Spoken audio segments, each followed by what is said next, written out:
We got nothing. All right, guys, it's ClevelandMoto Podcast, episode number 454. Light them up, boys, because it's a big rock. Big loafy cams for all my friends. That's the Hot for Teacher intro. Yeah. Almost lost one. Almost lost one. Taylor down. Oh, that would have been a shitty start, man. That's my job.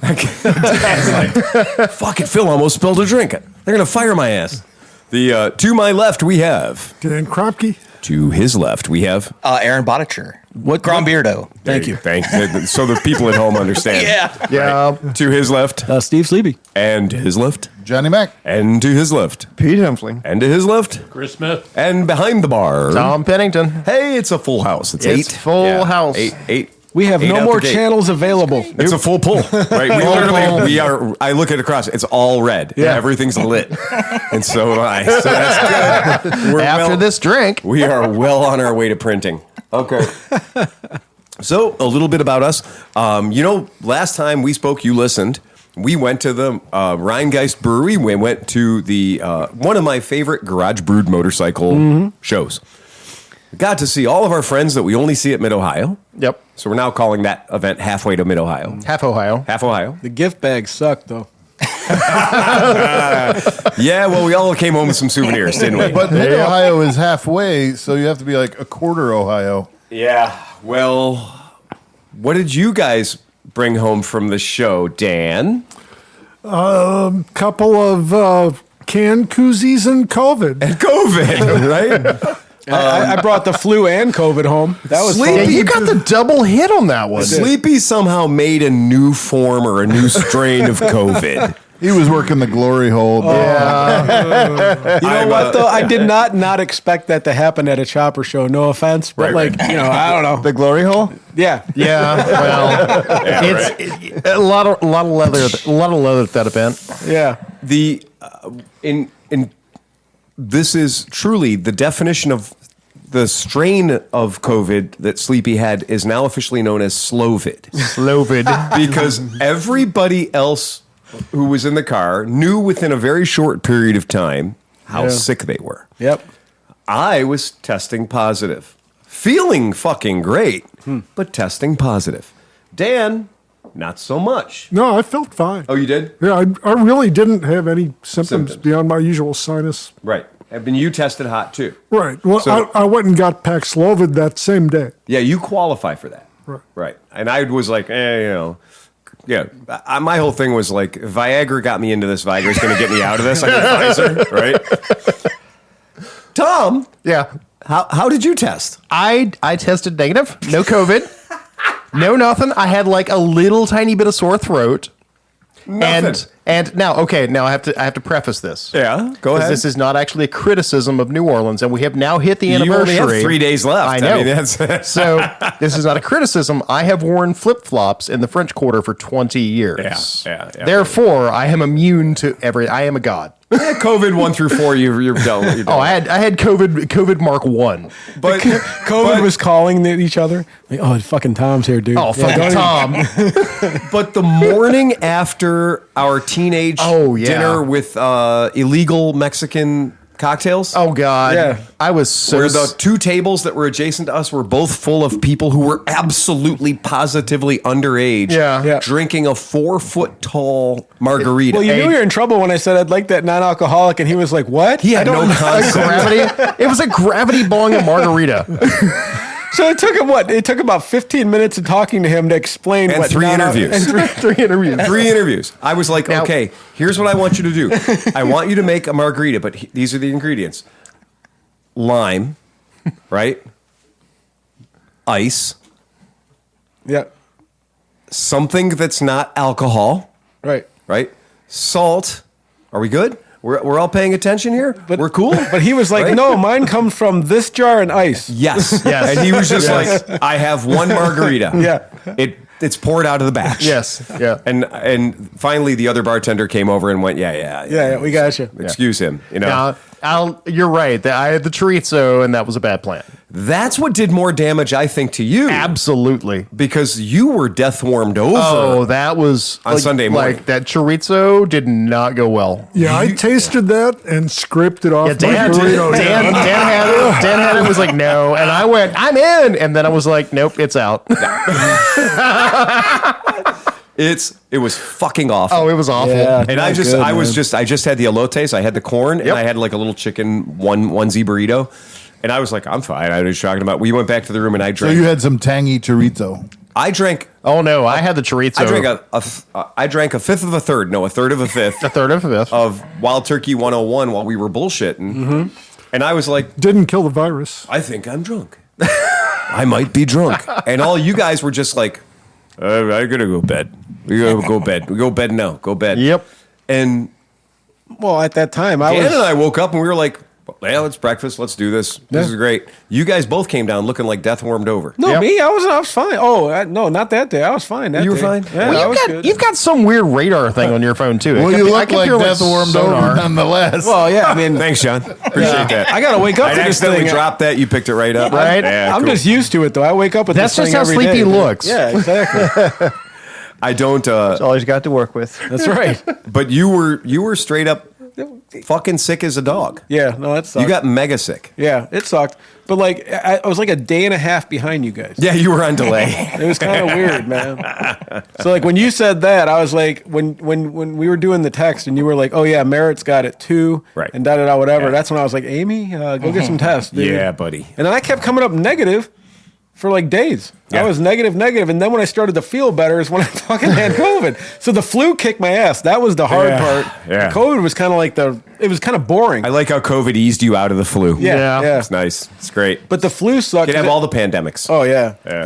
This flu that's going around just feels like a terrible hangover. Yeah. It is not a fun. For a it's guy who like- doesn't drink anymore, that I know. sucks. Well, that's why I said after 2 years, I'm like, God damn it! I didn't think I'd ever have to feel like this again. No, Like, why should you? Yeah, right. There's no reason that you should feel that bad. No. After that. Oh, it's no fun. But that going back to the before we got sick, so the show was great. I had a fun yeah. show, but the hotel hang was awesome.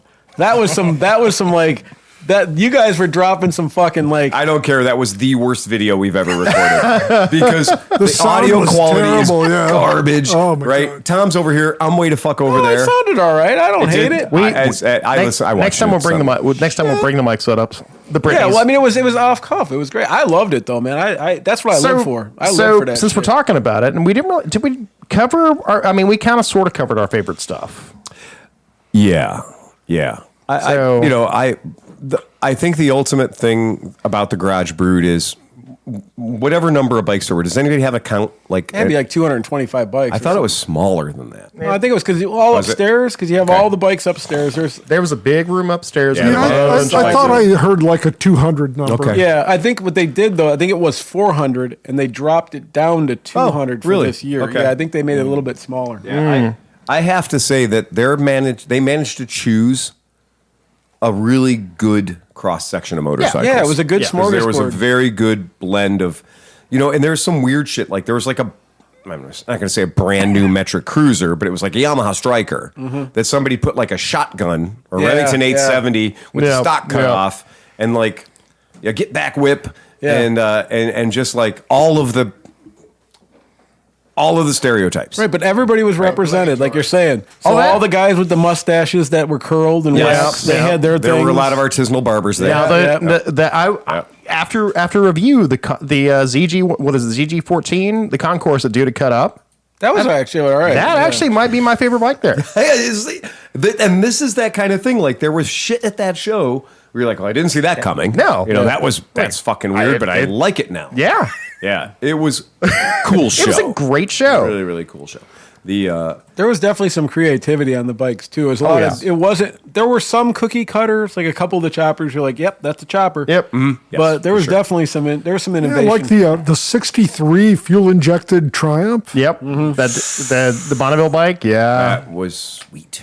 Yep. Yeah, that was. I actually had to do a deep dive on how mechanical fuel injection works just because of that bike, because I kind of got the concept, Right. but I didn't know how it worked. And after a little bit of a dive, I was like, oh, that makes more sense.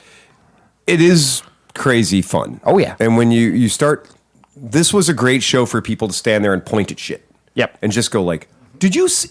Oh, get the fuck out of here. Right? Did you see? No fucking way. They did not just use a sword to hold that bike together. Yep. Well, but then you also had used the like sword. straight up mechanical wonders like the Triumph Land Speed Racer. That's what we're talking That's about. what I was talking That's about. what Dan's doing. Oh, you know, sorry. I thought you were talking about that other Triumph. No. Yeah, that's not Not the fuel one that was injected. like- But remember the CT90 tribute bike or CT110 fuel injected tribute bike upstairs? Yeah. That was pretty incredible. Yeah, it's pretty amazing. So Oh, there's yeah. just like there's so Oh, much yeah. stuff there. You're just like, God damn it.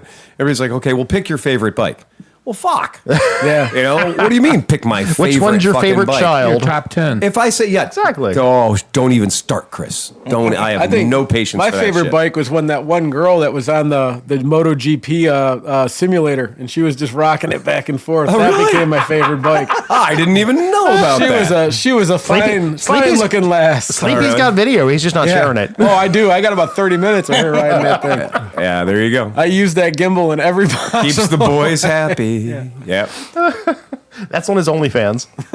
Yeah. I had a really great time, and I have to say that is one of the cool things about that show is the building is fantastic. The way they're displaying the bikes is reckless. They have beer kegs holding bikes up that are God. strapped to I-beams and shit. And you're like, I bumped on 7 bikes because there were 900 people in there. I cringed every time anybody got near that Ducati. Yes, the hovering Ducati. Oh, God. But also, can we discuss that it was February and there were bikes outside and yeah. it was 54 degrees walking in. Mm-hmm. That was amazing. I mean, probably we're closer to death now, but at the same time, it was amazing. Global warming and all, but right. Fair enough. Yeah, I don't. I literally, there was no part of that show where I was just like, every time we turn around, I just be like, God damn it, this is good. Yep. You know? And you know what opened my eyes? That brewery's fucking cool. Yep. Like, I mean, just the space. Because think about it, when those bikes aren't there, that has to be a cool place to go on a Friday or something. Like, oh my God. Yeah. and the and so much upstairs space. room, it's all beautiful, and you could probably do a party or whatever you needed to. How was in the there. beer? Dano? Beer was good. Oh, you did? and their cider was pretty good too. What was the lineup? They had like 20 beers, so Okay. like really a lot. Yeah, they had the board was sectioned off by style. There's probably 5 or 6 of every style, general styles. Yeah. And what killed me about it was the facility itself. The giant tanks and everything made you feel like you were like, oh, this is where the magic happens, boys. And then when you went into the lower room where they had all the stuff, that pungent aroma of just like, oh, the bread's gone bad, right? Clearly the bread's gone bad.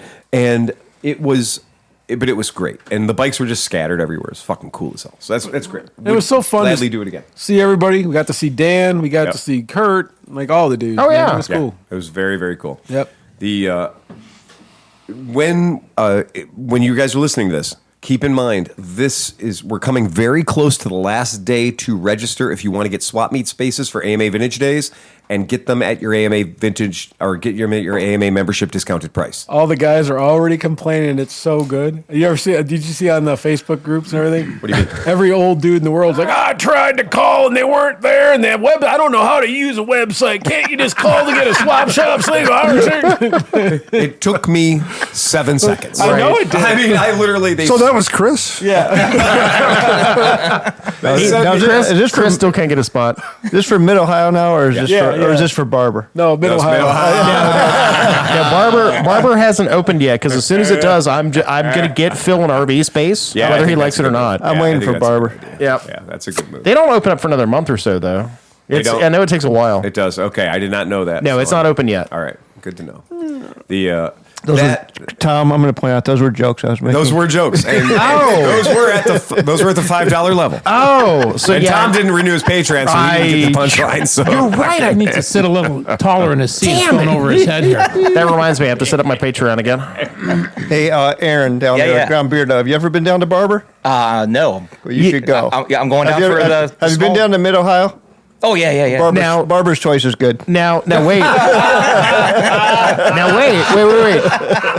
Hang on a second, because he is. I'm getting beat up Another over joke, here. Tom. I know. I didn't get it. I didn't pay the money. I'm not at that Patreon level anymore. But Grombeardo, Yeah. have you been down to Small Bore? Yeah, the small bore rally. See, there you go. I've been down to the You small have bore. been to Barber then? No, the small bore rally in Townsend, Tennessee. Oh. I went there for the last 3 years, and this year's the first year I'm going to the small bore in Barber. At Barber. Yeah. Gotcha. Yeah, taking my daughter down with Yeah, me. so anybody out So there, that'd be cool. small bore at Barber. It's in June. What do you anticipate they're going to have set up by doing the small bore at Barber? I don't know. Yeah, because when it was such as and all that, like all the years past that we've gone down for that, because you're riding. Yeah, you're riding the whole week. You're riding the mountain Whole all week. You weekend. Go down for the week and on ride. the world's smallest motorcycles. Yeah. Right. And I pulled in there with a 70cc and a 50cc in the back of my truck, and I was like, "Oh, I'm just fucked," because I know the roads I drove to get into it. And when we got to the campsite, we got to the what passes for a campsite. When we got there, and I was like, there's no way the 50 is going to make it what we just did. Yeah. And we're starting out with too many feet of elevation. And so I'm just jetting, and I'm just down jetting and making air go into the motor, going, maybe this will do it. And the YSR 50 rallied, and it did show up, and it did set, because the bike had 600 original miles on it. It was a black and gray YSR. And it was factory perfect condition, but which also meant 50 miles an hour downhill with a tailwind. And a YSR 50 needs all the mods you can throw at it. And the 70cc Malaguti, which was a no shit ripper 65, 70 mile an hour bike, even it was down to like 45, 50 on the uphills. So pulled the YSR out to do kind of like the whole like, hey baby, check me out, brand new bike, not original, God's everything, and you should buy this. So I did the whole like, made sure you ride past the group several times, so everyone knows it runs.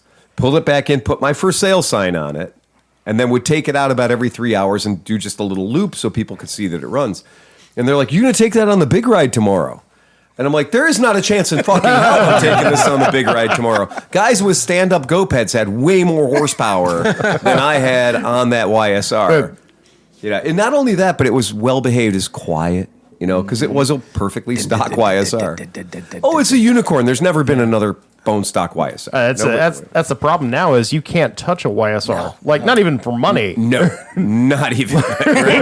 No, like YSRs are just gone. Right. Yeah. Well, when we were walking into Garage Brood, there was a YSR out front that I could hear the distinctive ring-a-ding-ding of a completely outlaw Team Calamari exhaust system. Yep. And an 80cc cheater class, right? Yep. And I was like, and there's this kid rocking it, and that kid was what, 6, 7? He was probably 10. Cowboy with a hat. cowboy hat.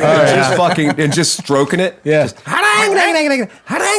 and we were all the adults were all standing in a circle going, that's the way it should be. But the best That's part, it. if you looked at the kid, man, he looked nervous because all these adults were telling him to do it. Yeah. But when it went ring like that, he did his little. Oh, dude, the smile Yeah, kicked in. The pin engaged in his brain. Yeah. And I was like, this kid's going to get on and fucking Roscoe this thing right down the Well, street. that's what I was hoping that somebody told him to not kick it in the gear because I was like, this fucking thing's at 12,000 Oh, RPM. yeah, If his bro. toe goes down, that fucker's going, man. Years and years and years ago, when we used to race at Circleville, we would share the track with Team Calamari all the time. That's just how you did it, and that's how you got your laps, man. Sometimes we'd be out there with goddamn go-karts, and that shit's dangerous. So I saw the bike, and I was like, shit, Team Calamari. And the dad looks at me, and he goes, yep, that's where it all came from. He goes, like, this is like 4 X-Race bikes all pushed together. I'm like, damn it, man, my dad was not that cool. I was like, yeah, look we got my son a mini bike. It goes fucking 90 miles an hour. Just a quick save the date. Kevin's going to be racing out at Nelson's Ledges. What would be Memorial Day weekend, the May 23rd, 4th. Now, I'm glad Which you Kevin? brought that up because Kevin's not the only person that we know that will be racing that weekend. You're right. Our friends, Andrea, the Blake, the family Blake here in Ohio, she's going to be running. She'll be monkey sidecar. They're going to have sidecar racing at Nelson's Ledges. Yeah, it's going to be cool. It's going to be fucking great, man. If I can get the RV out, I'm thinking about camping at the park. Yeah. Not at the track. No, but park. Yeah. Because I feel like after 10 o'clock, people aren't going to be happy with what I'm doing. Oh, you mean like quarry? Talking. You want to go to the quarry? Yeah, I think we should. I was thinking about camping at the quarry. Oh, bring some guitars. Whatever. It's not an event weekend at the quarry, so No. it shouldn't be too ridiculous. Yeah. It's May, so Yeah. I don't know. That sounds fantastic. Or get an Airbnb, because I might have some other friends coming in, like from Pennsylvania and stuff. That sounds You got very me cool. excited, man. So just so you guys are aware of that, Barber. So the small bore at Barber is May 31st through June 2nd. Yep. Right? So that is literally the weekend after this race we're talking about at Nelson's Ledges. So just keep your calendars, Yep. watch them close. Yep. Don't miss shit.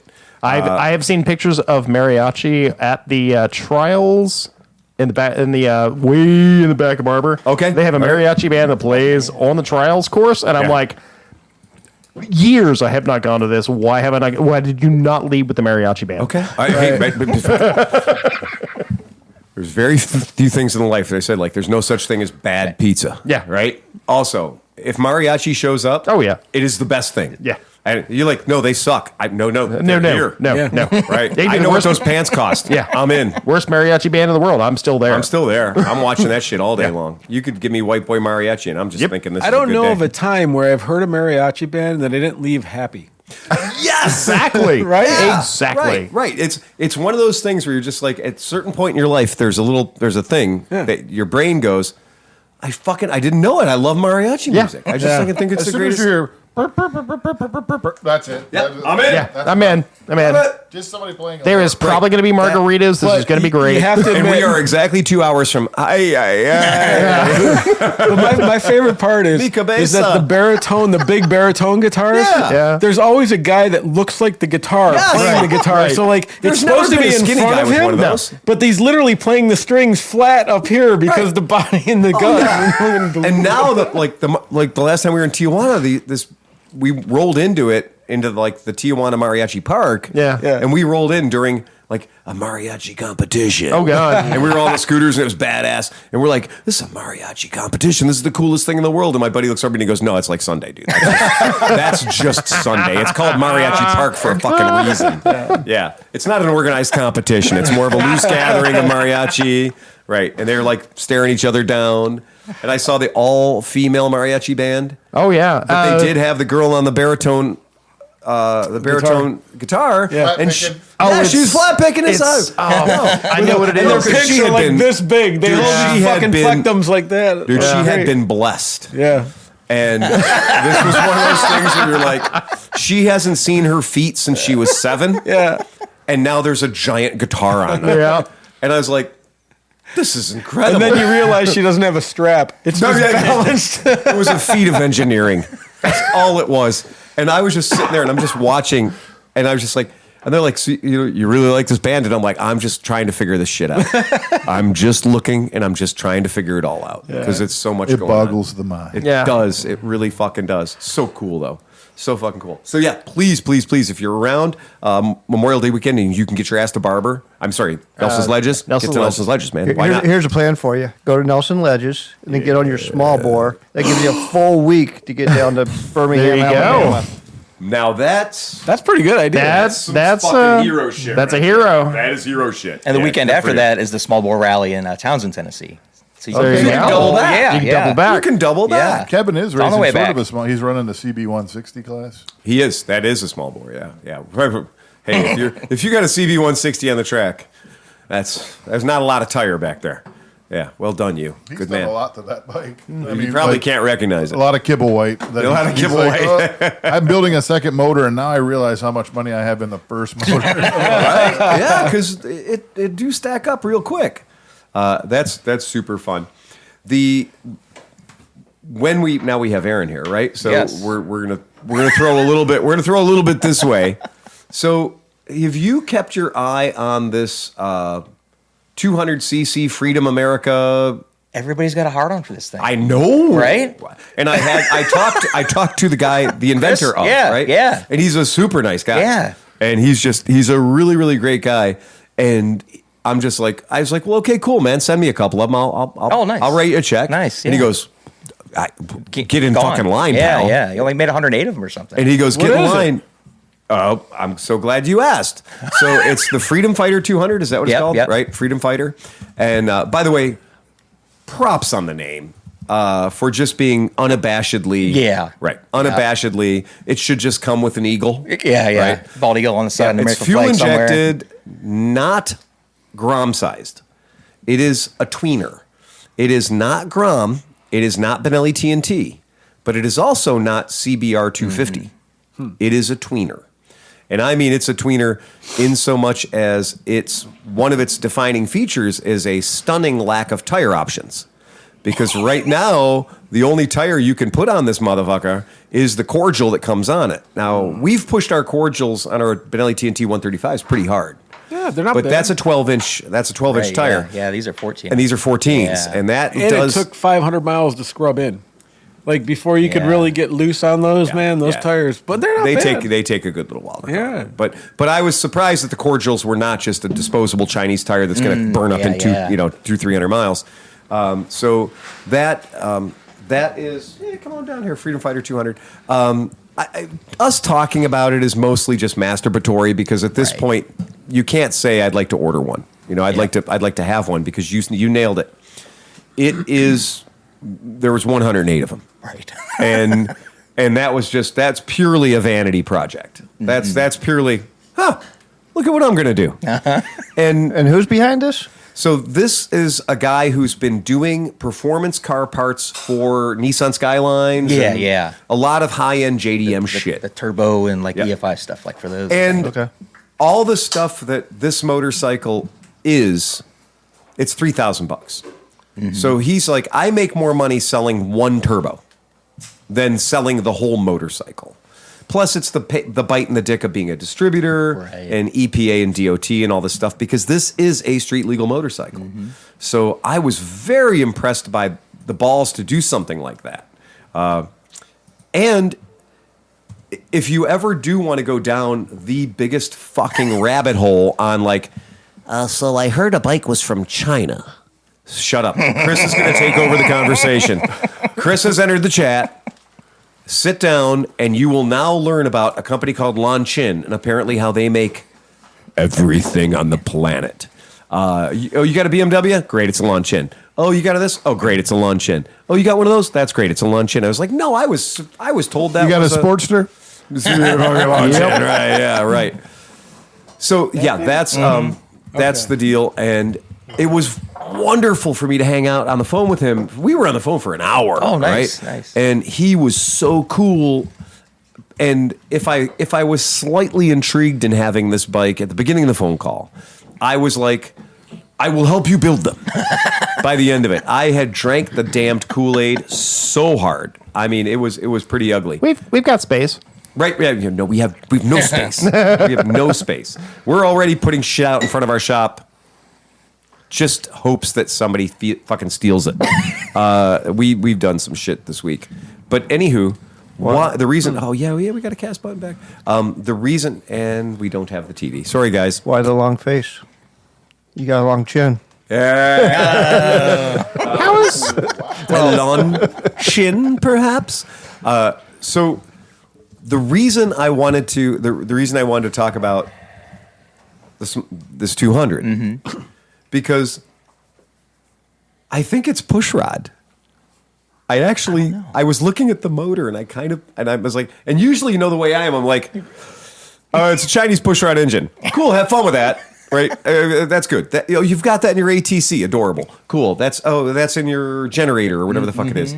But I would never consider a pushrod single cylinder 200cc Chinese motor to be like. It does have caps. I mean, valve adjustment caps. It does, because a lot of those have a full. Like you have to take off the cover, the valve cover, Yeah. the whole cover. Yeah. So the fact that it has caps, but I don't know. I think you're right. So I think you're right. Maybe it is. It was the only. I initially looked at it and said I thought it was a push rod. So. Right. Yeah, and it was the only question that I asked that I forgot to ask him in my interview with him and my time with him. It was the only question I didn't get to. And I fucking now I'm like, shit, why didn't I ask that shit?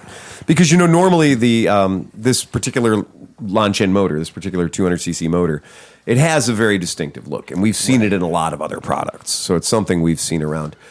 Would that be the same motor that's in like the Chinese Hawk bikes? Like I think it might. Oh, yeah, the 200 Hawks? Yeah. I think it is. Yeah, I think it Whatever is. they are, that's Yeah, probably what. and he says this is 70 miles an hour out the box, so that's his deal. And it would be really fun. It's a thought experiment right now to be like, hey, wouldn't it be great if we had one of those and we could just run it head to head with a Grom and run it head to head with a TNT 135 and run it, run it head to head with a pro, and just see what it does. Like, see how it is. But don't have to, because you can't. And It'd be great if we had 8 of them. We could take them out to Nelson Ledges. Right. And then we could ride them down to small bore. in fact, the first thing I said when I had him on the horn was like, I'm prone to make bad decisions in high volume, right? And pay cash. Pay cash. Case in right? point. Right. Case in point. Yeah, right. Okay. Sure, I'll take it. Does this fire pole work? We're in. Hey guys, I found a car. Yeah, exactly. Right. I really did. And it was one of those phone calls that when I started the phone call, I was like, I'm going to light this guy up today. He's going to be so glad he picked up the phone because he just sold 8 bikes with one phone call. And he was like, yeah, well, wish in one hand and shit in the other, pal. And I was like, Well, I mean, is he bringing more, or is this it? There's got to be more. You cannot make $1 Right. on 108 bikes. Right. You're just throwing money away. Right. So you got to get to like a $400 or $500, $400 or $500 bikes to hit your like, hey, we paid for the EPA testing. Right. Yeah, it's like, okay, great. Well, what comes next? NHTSA, like sell 1,000 more and we'll pay off the money that we owe, the federal, right? So yeah, again, we always end up talking about stupid Chinese bikes here. Why should we stop now? Right. We are So clearly. speaking of the new Harley Davidson, No, but seriously, at some point, like if you're going to talk about motorcycles, it's like you can't avoid China. No. Like 90% Well, of no. bikes are coming out of China right now. that's the thing is literally everything made right now is made in China. But I'm ready to have a 1-week moratorium where we don't say anything about a Chinese bike. Ooh, everybody has to bring a non-Chinese motorcycle that most people haven't. Well, heard of. Honda makes some bikes in Thailand still, but only some. Okay, but you got to find out the model and then bring that. Exactly. Yeah. Guys, remember, we did a whole podcast where we said, find me one U.S.-made helmet. Yeah, right. Find me one pair of U.S.-made Yeah. gloves. Find me one U.S.-made motorcycle. And it was very fucking difficult. Yeah. I mean, we hit a wall at like fucking pants, right?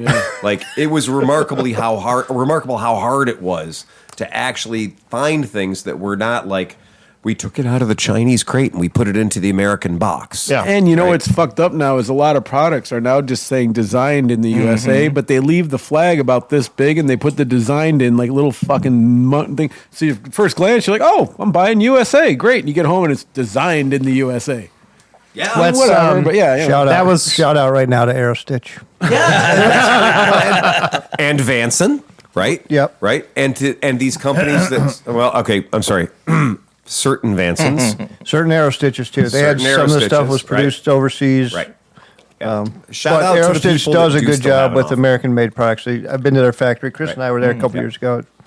Right. If you're ever up in, And to the people like Corbin who are building it here and putting it together here and have the customer. Well, I I mean, mean, they're made in Vance is made in the Americas. this is actually because I'm okay with that. I'm actually gonna point at Chris because he has a Janus, and they do. Did you say what? Janus? Oh, okay. They are manufactured here because they build the frames here, right?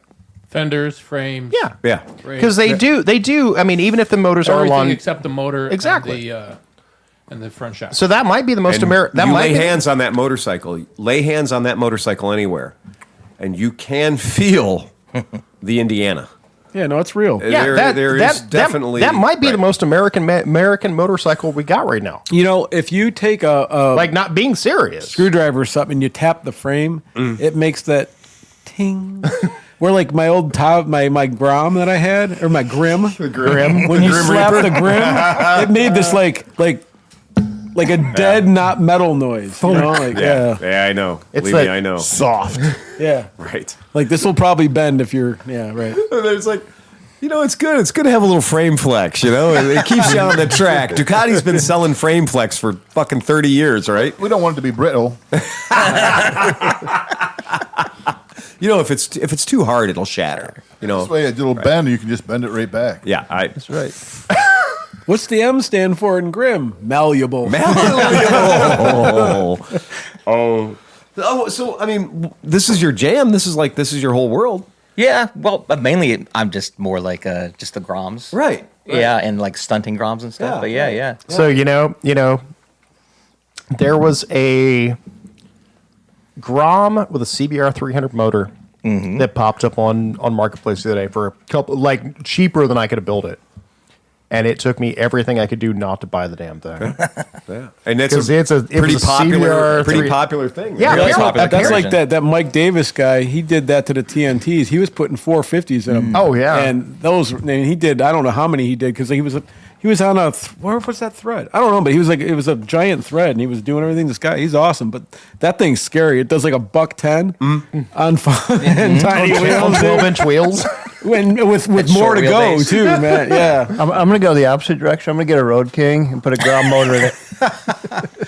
Well, that's what that one Bikes and Beards dude got a Harbor Freight 212 motor and slapped it on his I did see Road that. King. I did Yeah. see It, that. probably makes more horsepower than the Road King does stock. So Oh man, that's terrible. That is fucking awful. See, I Yeah. like Harleys, man. I don't know. Does anybody else here own 5 of them? I'm waiting. hey, Let me tell me again how much you love Harleys. Hey, Sleepy. No, Sleepy. I'm saying. No, I get it. Sleepy's and the in fact on that it. we're talking about this right now, Yeah. and the fact that we're like, "Where's Emma?" and I'm like, fuck, man. Oh shit. Because it's one of those things. It's like literally, it's like if you introduce your dog to like a good food that you don't want your dog to eat all the time because you like it, Yeah. you're not helping yourself, right? So, like, if we introduce you to a Softail, like the entry level thing, because Yeah. you're too fat for a Sportster, let's be honest. Yeah. And you're not built for a Sportster Yeah. anymore. I'm looking for comfort, man. Right. So we put you on a little Softail, right? Yeah, Something like or maybe even a Dyna, because you haven't been in jail. So you can Yeah, get a I'm Dyna missing and go teeth. to jail. I am missing teeth. Well, then maybe a Dyna's for you. But, Yeah. Okay. We do that, though, and you become a zealot. Do you understand how fast you got addicted to Billy Strings? And your whole wardrobe is Billy Right? Strings? Right? I mean, look what happened to Cam. I mean, Oh, Sleepy. But also Sleepy, true. Sleepy. No, but I never want one style. I could never live with one style of Sleepy. motorcycle. know. Sleepy. Every time I get on any Harley product, and Phil will test for this, I will rev it up, blah, blah, blah, blah, blah, blah, blah, blah, blah, blah, blah, blah, blah. And I go, come on, we're running counterfeit dick pills out of fucking Mexico. That's the first words out of my mouth every damn time. Okay, but I like to sample shit. I like to try. I like to have a shitty slow bike that doesn't work, and then I Oh, like to so have you a do want a fast bike Harley. that doesn't work. And then all of a sudden, so I like to sample all the different kind of shit that doesn't work. So I figured I have never had a Harley that can sit in my garage and not work, and that's what I want now. God, I see. All right, then. God, I see a fucking everyone has- dancing bear, Grateful Dead fucking Softail in your future so bad right now. Dude, dude, I you got just paid. missed the chance to buy a 2002 Heritage Softail Springer with the ape hangers already on it. Didn't miss it. It's still in my fucking showroom, Dan. It's gone nowhere. It's still sitting there. This one's ape hangers are twice as. Oh, really? Yeah. No, mine are just T-bars. That's it. Yeah. But, yeah. How long was the leather whip hanging off the handlebar? That's the get Oh, no, back. the fucking get back whip on mine does hit the goddamn ground, right? It is the I- dumbest thing. I And got when it. I bought that bike, it came with a get back whip. I got to admit to Phil, I do stare at the Cafe Racer one every now and again. We and all go, do. Well, We all do. There's a And- little dude. sticky puddle in front. right. Yeah, That one's good. That Because one's I did want the what is the XLCH, the Cafe XLCR. Racer XLCR, Okay, Mike Douglas. and I've ridden one yeah. twice, and they ride like you're riding an ironing board. It's like an ironing board with a motor because they are solid and they don't move and everything sucks. Keep it They're up, fine. Tom. When I get my diamond patch, I'm coming back.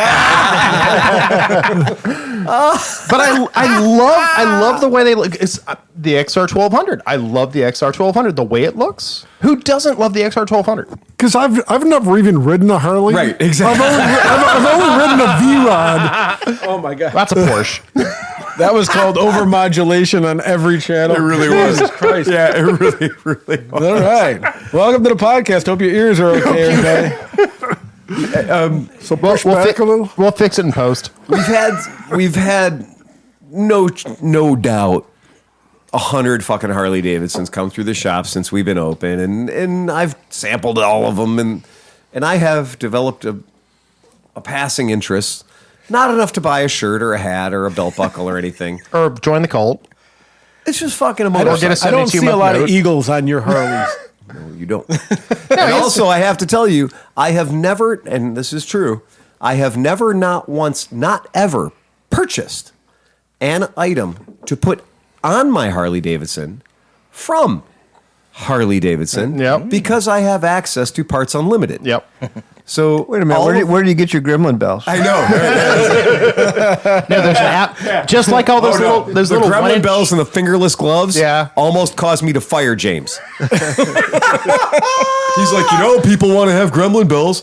And I was like, not in my fucking store.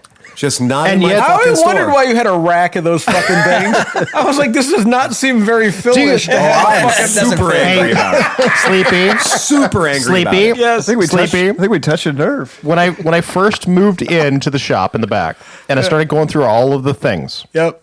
and I found and I'm not exaggerating when I say this, the 100 Harley Davidson oil filters, because he's got both the black and the chrome. That's because James had a Sportster. And I he boxed- needed to have oil filters. No, it's because James wanted to service guys who rode Harleys. Yeah, but Wait, glory did I hole. say that right? Glory, I don't know. Exactly right. This is back to that glory hole conversation. Was he going to So- Smedley's? Was he service cold them. calling at Smedley's? He's down there like, bring it on over. We got you over here. Have a beer while we do your service. If you could service them, they could do some work on their bikes too. That would have been, dude. You should have did that after hours. We do have that spare bathroom. I would go out. This is what I fucking worry about. This is exactly it. James, it's not just Harleys though. For some reason, as grumpy as he could be, Yeah. he always felt like some sort of dedication to like help people that you clearly. It's like, what are you thinking? Like, I don't know. There was something that would kick in him, and he would just felt like if it was the right, We're gonna help this guy. If it was the right person, he would we're gonna want to help help this him, guy. even though it wasn't the right And like, bike. I show up and there's a custom, and custom with a capital K. Okay. Custom Harley Davidson in my shop Painted with candy with a K. with at least 17 shades of green. And a House strip of Colors. and a with stripper K. named House of K Colors on with it. K. That's candy with another K. Yeah.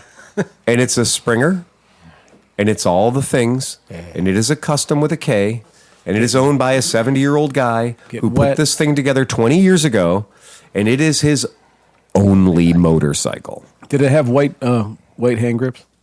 Ghost skulls. Oh no, there were like 400 skulls in the paint job. Yep. Yeah. But the point being, I came into my shop and I was like, he better be buying those stupid fingerless gloves, right? Because I have a rule about fingerless gloves. I have rules about skulls. Yep. Like my shop is a Hey Phil. no bro zone, right? Hey Phil. That helmet that the Germans wore that We're a Nazi helmet? No, Yeah. we don't sell those. Go fuck off. You don't wait. How about the hard baseball caps with the flipped up brim? We don't sell those either. Go fuck off. There are places you can buy that, not from my shop. Right. I'm okay. It's my goddamn shop. If you don't like it, open your own fucking shop. Yeah. And I'll come to it. Yeah. I'll check it out. and not I might buy the some Nazi shit. helmets and fingerless gloves. Did you see the Gremlin bells I bought? Yes. I have Peterbilt truck 18-wheeler cab Gremlin bells.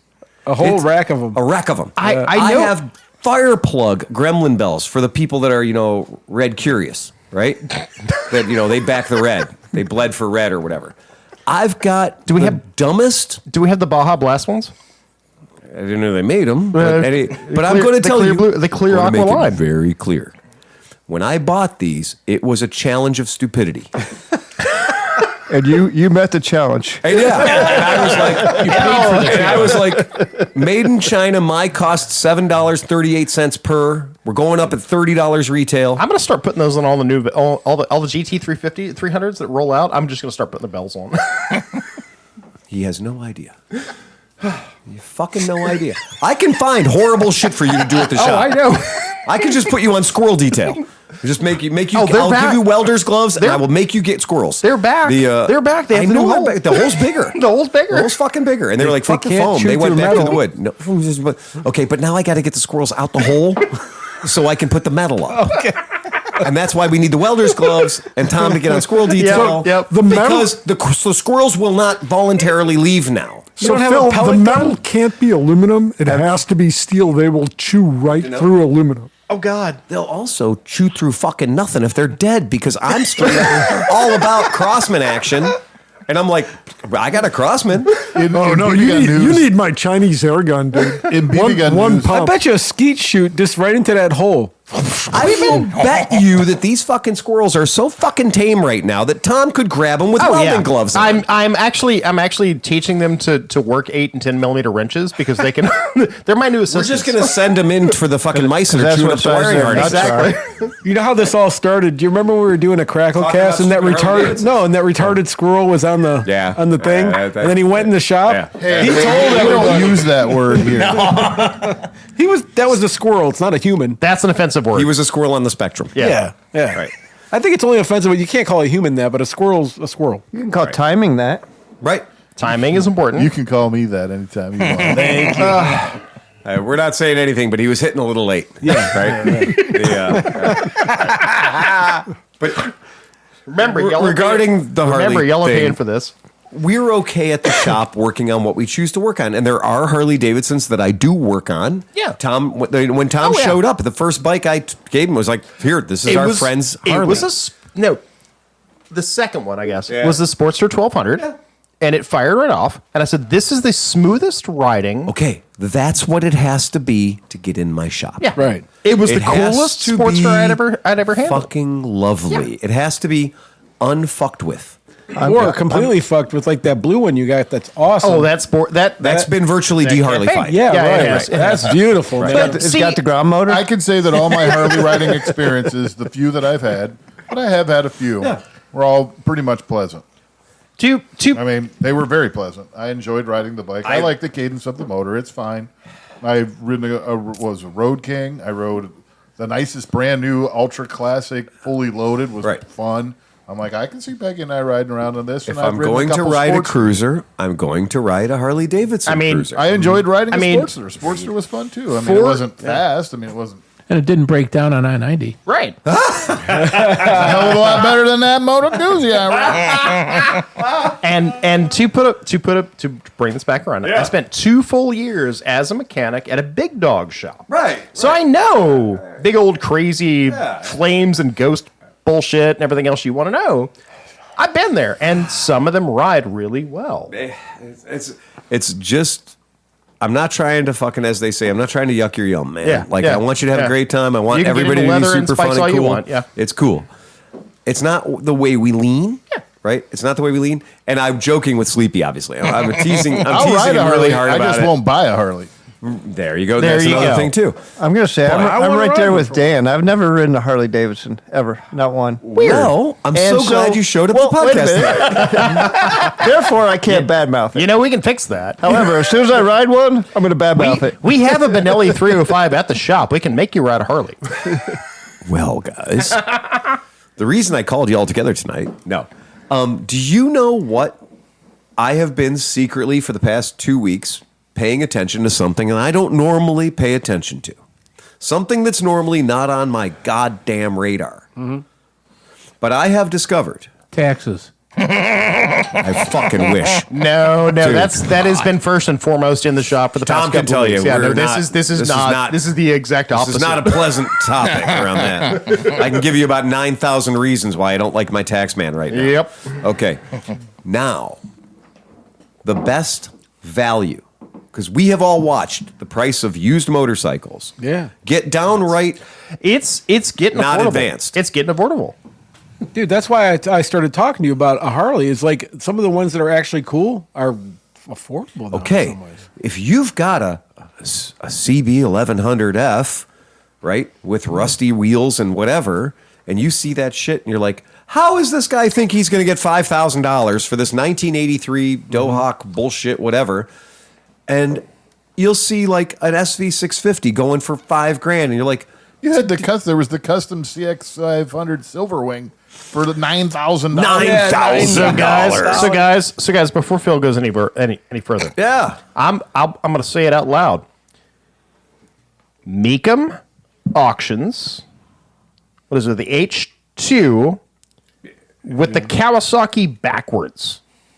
again, Or the fake one. That was one of 3 war crimes that occurred at one auction. Because there were 3 of them. Right. And that's the problem is people are like, you know what? You remember when we used to rip people off on eBay? Now we can do it in a nicer surrounding. They got hit because like they come across as saying like we inspect these, we have professionals, we have the so when that guy came to look at the fake 900, they got the real fucking expert, and his first thing he did was he put his finger on that plate and he was like, "There's a ridge here. That's not a 79, that's a 77." Exactly. And like he was nailing, and it's like all of a sudden all these guys that bought $7 million cars are probably like, did I get what I paid for? Yeah. Like, you know? I will caution you guys, please, please, please, before you have an opinion on this, go to the Mecum site and read their letter that states if you are listing a vehicle there or if you are buying a vehicle there. And they go on for 14 paragraphs about how fucking careful they are. And then at the end, they have one sentence. We are ultimately not responsible Right. for the authenticity of anything that comes across our sale. Oh, yeah. Despite 14 paragraphs telling you how careful they are, Yep. it takes one sentence to wipe that all away. Right. And that's what Sounds I'm like saying. it came from Ed And that's- legal. And I think that they were Didn't come getting. from that legal. I think they were getting unless your car was like the bike was like the premier, like they knew ahead of time that this was a $5 million car. Mm-hmm. I think a lot of these other bikes were just like, oh yeah, we totally looked at You it. go look at your bidder form. Go online, look at your bidder form for Mecum. That you're going to pay what you're going to pay for your buyer's fees. And you're also going to sign, you are going to sign in order to be a bidder that you will not litigate. Yep. You are signing away your right to sue. They win all around. I mean, cars. So and okay, bikes- okay, big wallet, right? So you got rooked. Caveat fucking emptor. Yep. As is, where is. How many times have you been to auction? They say, Oh, yeah. Well, because no. I take that back. there Because are- most auction houses will have arbitration. Yeah, You but have you're a return. signing. You are But signing. Mecum does not have arbitration. Mecum No, has you're you signing. buy what you get.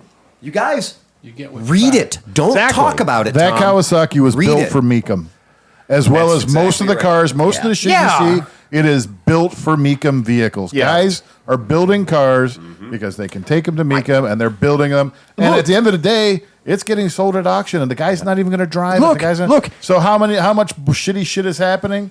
I mean, guys are grab a Camaro out of a junkyard, straighten it out, bond it. It's- You know I what mean, Like, Arbitration is not a good If- thing. if this- Arbitration is you are relinquishing your right to sue. Yep. You are agreeing to arbitration in lieu of litigation, in lieu of legal representation.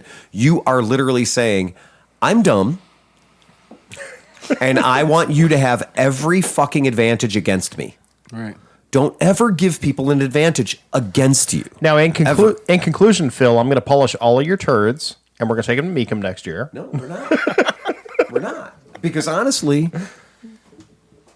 I'm not willing to pay the seller's fees and roll in there like Stephanie just did and have all of our friends Oh, yeah. watching at Skidmark Yeah. and watch a Norton that was hand fucking lovingly built Yeah. not fucking hit. Well, I'm sorry, undersell. Yeah. But then didn't an exact bike that was shittier sell for more? yeah. Yeah, because you know what? They The blew early bird gets the worm, but the second mouse gets the cheese. Yep. Right? So if you're the first Norton to go through Mecum, you might find Norton asshole out in the crowd. But once he's satisfied and he shot his load, he's not looking at yours. Well, did they tell you? Because that seems like Yeah, it'd they be- do. So, like going into that, why wouldn't they pull theirs then and be like, "I'll wait till the next one when you don't have a Norton"? Oh, I'm sorry. Did you not drive that motorcycle in the back of your truck to goddamn Las Vegas or Florida? No, but I'm Are you saying- gonna stay there for another week? No, but Yeah. I'm saying, wouldn't it make? And I don't know. I'm just proposing. Like, Please, yeah. wouldn't it make sense for Mecum themselves for their income and everything to not double up on rare, interesting things? Oh, no, they don't give a shit. They just I want mean, money. they'll roll Corvette after Corvette after Corvette. was They gonna don't get say. to be back. They don't. They'll roll Corvettes all day. I mean, look, Mecum figured out how to print money a long time ago. Yeah. And we are lambs to the slaughter. Yep. We are lining up to do that. At the end of the day, they get paid no matter what your car sells for. That's right. Oh, yeah. Right. And maybe there's a percentage based on the amount, but they don't care. They're a real estate agent. Yeah, If you're your right. they don't care if your house sells for 150 10% or on this 130 end, 5% on this end, whatever. 15% I'm on still that. getting my chunk. Yep. So, folks, that's just that. And again, we're all talking about somebody who went in and said, if any of these guys, and we're saying Kawasaki H2, Z1R, whatever, any time there's been this fraud, which John says, they're built to fool. Yeah. They're foolers, right? If you get caught, how many times has anybody ever seen me go, oh, okay, guys, I came back to my swap meet spot and I got this fucking kick-ass bike I bought at Mid-Ohio or whatever, and I gave the guy $1,200, $1,300, $1,400 for it, and I realized that it's got a kind of a big problem. Right? Okay? And maybe there's a reason it was so cheap. Right. You don't see me going back and being like, hey, fuck knuckle, you fooled me. Yeah. No, I fucking take my chops and I fix it and I do it because I was raised with a certain degree of ethics or morality or pride, right? Or I'm dumb as hell. Or whatever, right? But you can't make a stupid decision and then blame the guy Yeah. that tricked you. You know, Fool me once, shame on me.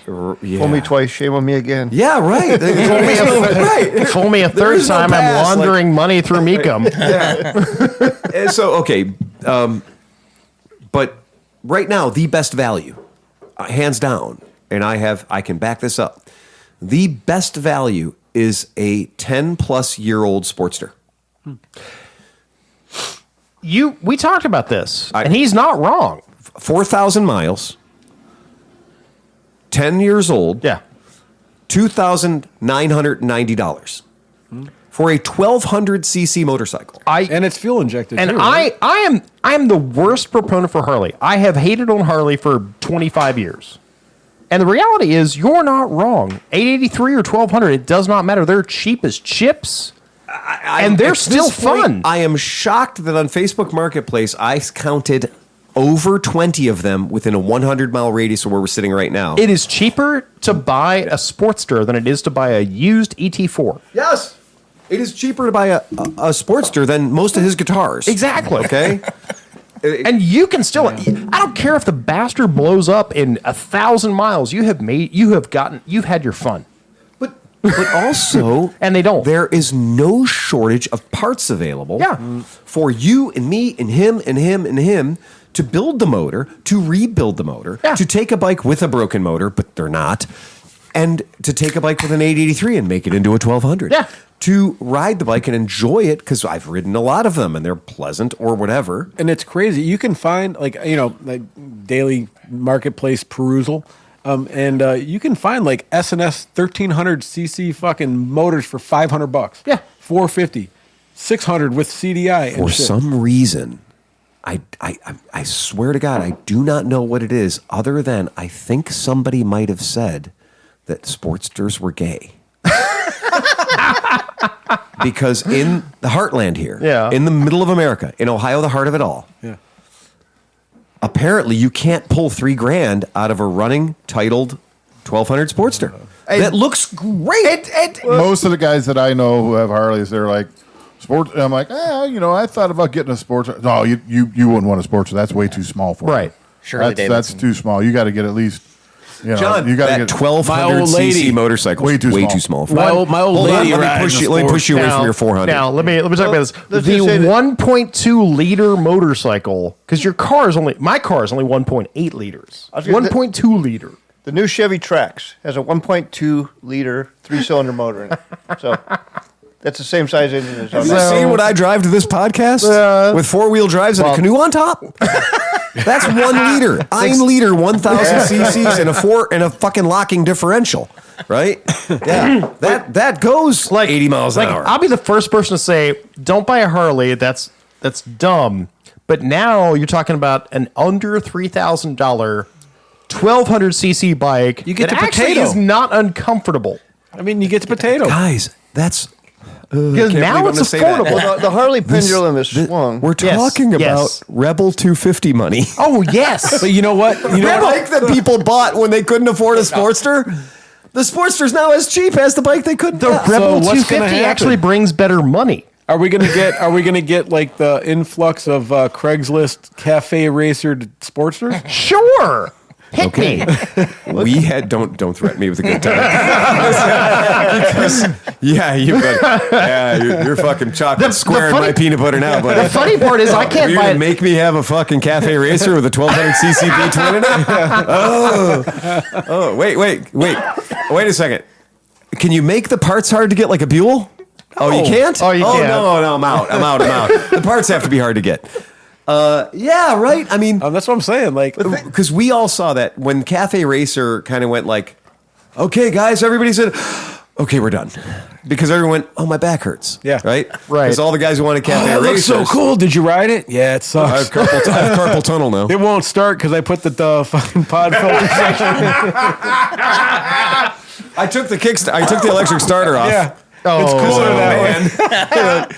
Hey, K. Dustin. Yeah, 2 a.m. is awesome when you fucking take the electric starter off your bike. But Cafe Racers went from being like, I've got $3,000 worth of Dime City shit on my bike, Yeah. and my bike is $6,000, to, will you give me $100 for the bike I can't make run? But it's got, mini moto My shit one all buddy's over been it. trying to get It's rid of great. this one in his garage. It's this white piece of crap. And at first he built the carburetors, and he's like, it's ready, come get it. The guy won't even come get it. He's just like, oh my God, I think that's going to end up his bike. It's still in my garage. It's stinking. And now it's probably, you know what? I told him to come get it in October. Yeah, you got to clean the carbs again. Bro. Yes, exactly. You're like, hey, can you come over and get your bike because and the carbs just got fucked. Well, here's the funny part. Here's the other funny part, though. I didn't even realize this, but he left his trailer on the side of my house. But it's almost fuck? It's almost not a trailer anymore. It's almost disintegrating into rust. the earth and is the taking grass it. has grown up because I didn't even know it was there. I'm like, fuck you, dude. Come and get your trailer and your bike out of my garage. Dustin has. I'm not coming to get that trailer till you fix it, damn it. It was a package deal. Dude, I didn't even know this bike was going to be there. I came He's home getting from work. storage, dude. Why would he pick it up in the middle of winter? Dustin got all the expensive work done. Dustin got all the hard parts done of a CB750 that I own, right? And I own this bike, and I said, here's the thing, because Dustin was like, I want a CB750 to build into a cafe racer. But he wasn't like, and I also have $3,000. I want to go buy a CB750 to build a new cafe racer. So I had, a flock of them. And I was like, here's the deal. I'm going to give you this bike. It's my motorcycle. I'm going to give it to you. And you're going to do whatever you want to do with it. And then when you sell it, when you've had your fun with it, because I know the attention span is not real long there, right? So when you've had your fun and you decide it's time for a DRZ or whatever you're going to get into, then you'll sell it and you will recoup all the money you put back into it. I only want the value of the bike that I'm giving into you, right? So this is basically a project for you now. And then I'm going to get made whole when the bike gets sold. Yep.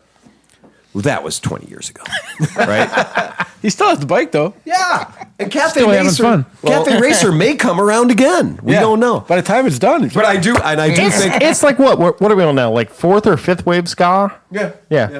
The Cafe Racer, like fifth wave. Yeah, it was fine.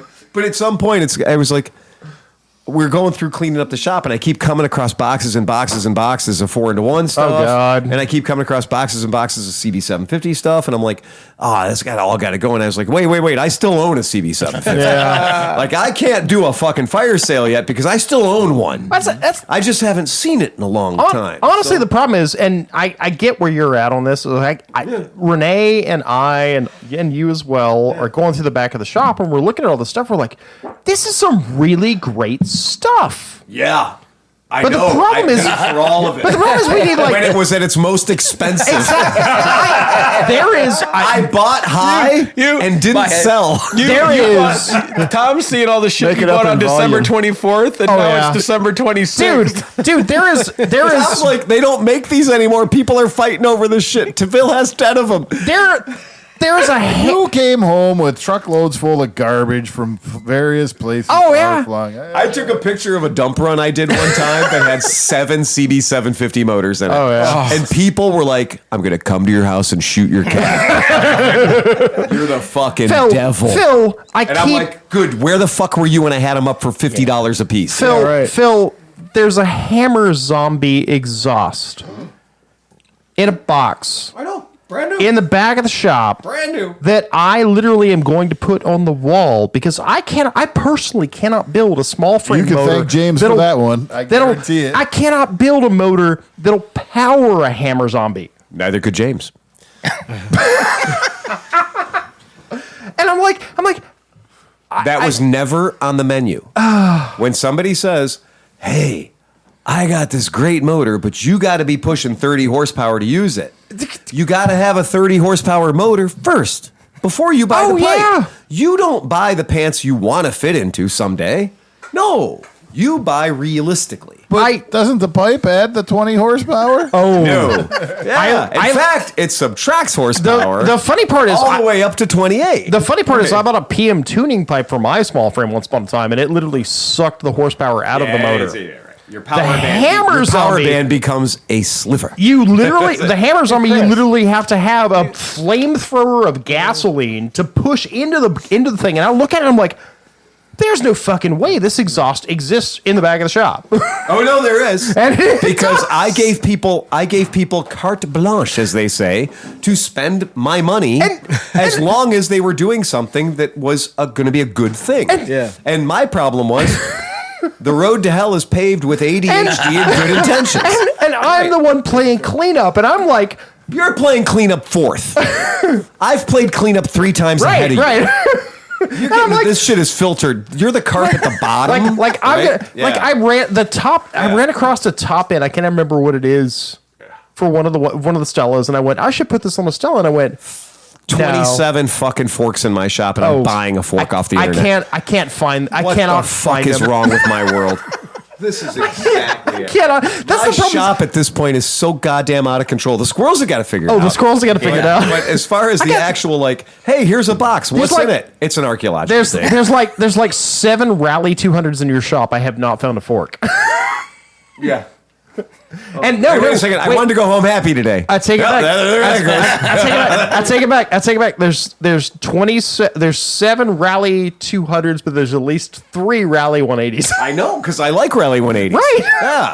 And I found 2 motors, so we're good. Yeah, and I don't know who left with all my forks, but I don't know how the hell you cannot hide forks in that shop. Scrap. Some scrapper got you. You can't hide Fork box. It's the squirrels. we found the box. We found the box. It's empty. We have not found the forks. Like, I know a lot of the stuff that was in there was not really great. They were bent forks. I did go through and I went through and purged all the bent ones. I got rid of the bent yeah. ones because I was like, I'm not going to fucking have bent forks in my shop. That's dumb. Right? like I'm at this point. I'm going to start buying. and I know a guy who straightens them. That's true. So I gave him to the guy who straightens them and said, Does he have all your forks? Have at it. no, I didn't give him all my fucking forks. But I'm suddenly like, well, maybe I should just put LX 150 forks in all your rallies. Whatever. They'll disc brakes. Whatever. It's only money. I didn't need to eat. Yeah. I like Aldi food. So, Aldi's delicious. so anyway, Sportsters are the biggest value you can buy on eBay or Marketplace right now. I'm just saying. I'm just saying. right. It's going to be really hard for me to buy a Chinese 300cc motorcycle, knowing that there's a 1200cc American motorcycle for the exact same goddamn I price. know, right? I mean, it is Freedom Fighter or Sportster 1200. Hold on. Stop. Wait. So going into Could we go through that again? So going into 2024, It's this is Chinese 200 with potentially pushrod motor or a Sportster 1200. Which Tom's fucking peanut gallery aside is a magnificent motorcycle in, if nothing else, its stalwartness, its lineage, its ability to survive bad owners. As right? the saying goes, I'll take a shot in the mouth to get 20 miles down. Right.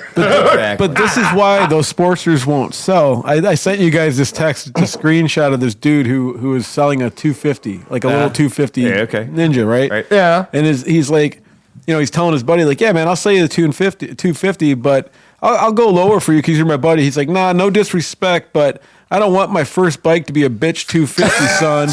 Me and my dad checked out the H2 today. It's like $27K after taxes, but that's only $600 a month. So I think that's going to be my birthday present. Dude goes, an H2 as a starter bike? Bro, You made the fucking Z125 speed wobble in a parking lot, and you barely passed your MSF course, and you dropped their bike 3 times. You've never even ridden on the street yet. You're going to get one of the fastest production bikes ever made? Yeah, because I don't want to be a bitch like you, dude.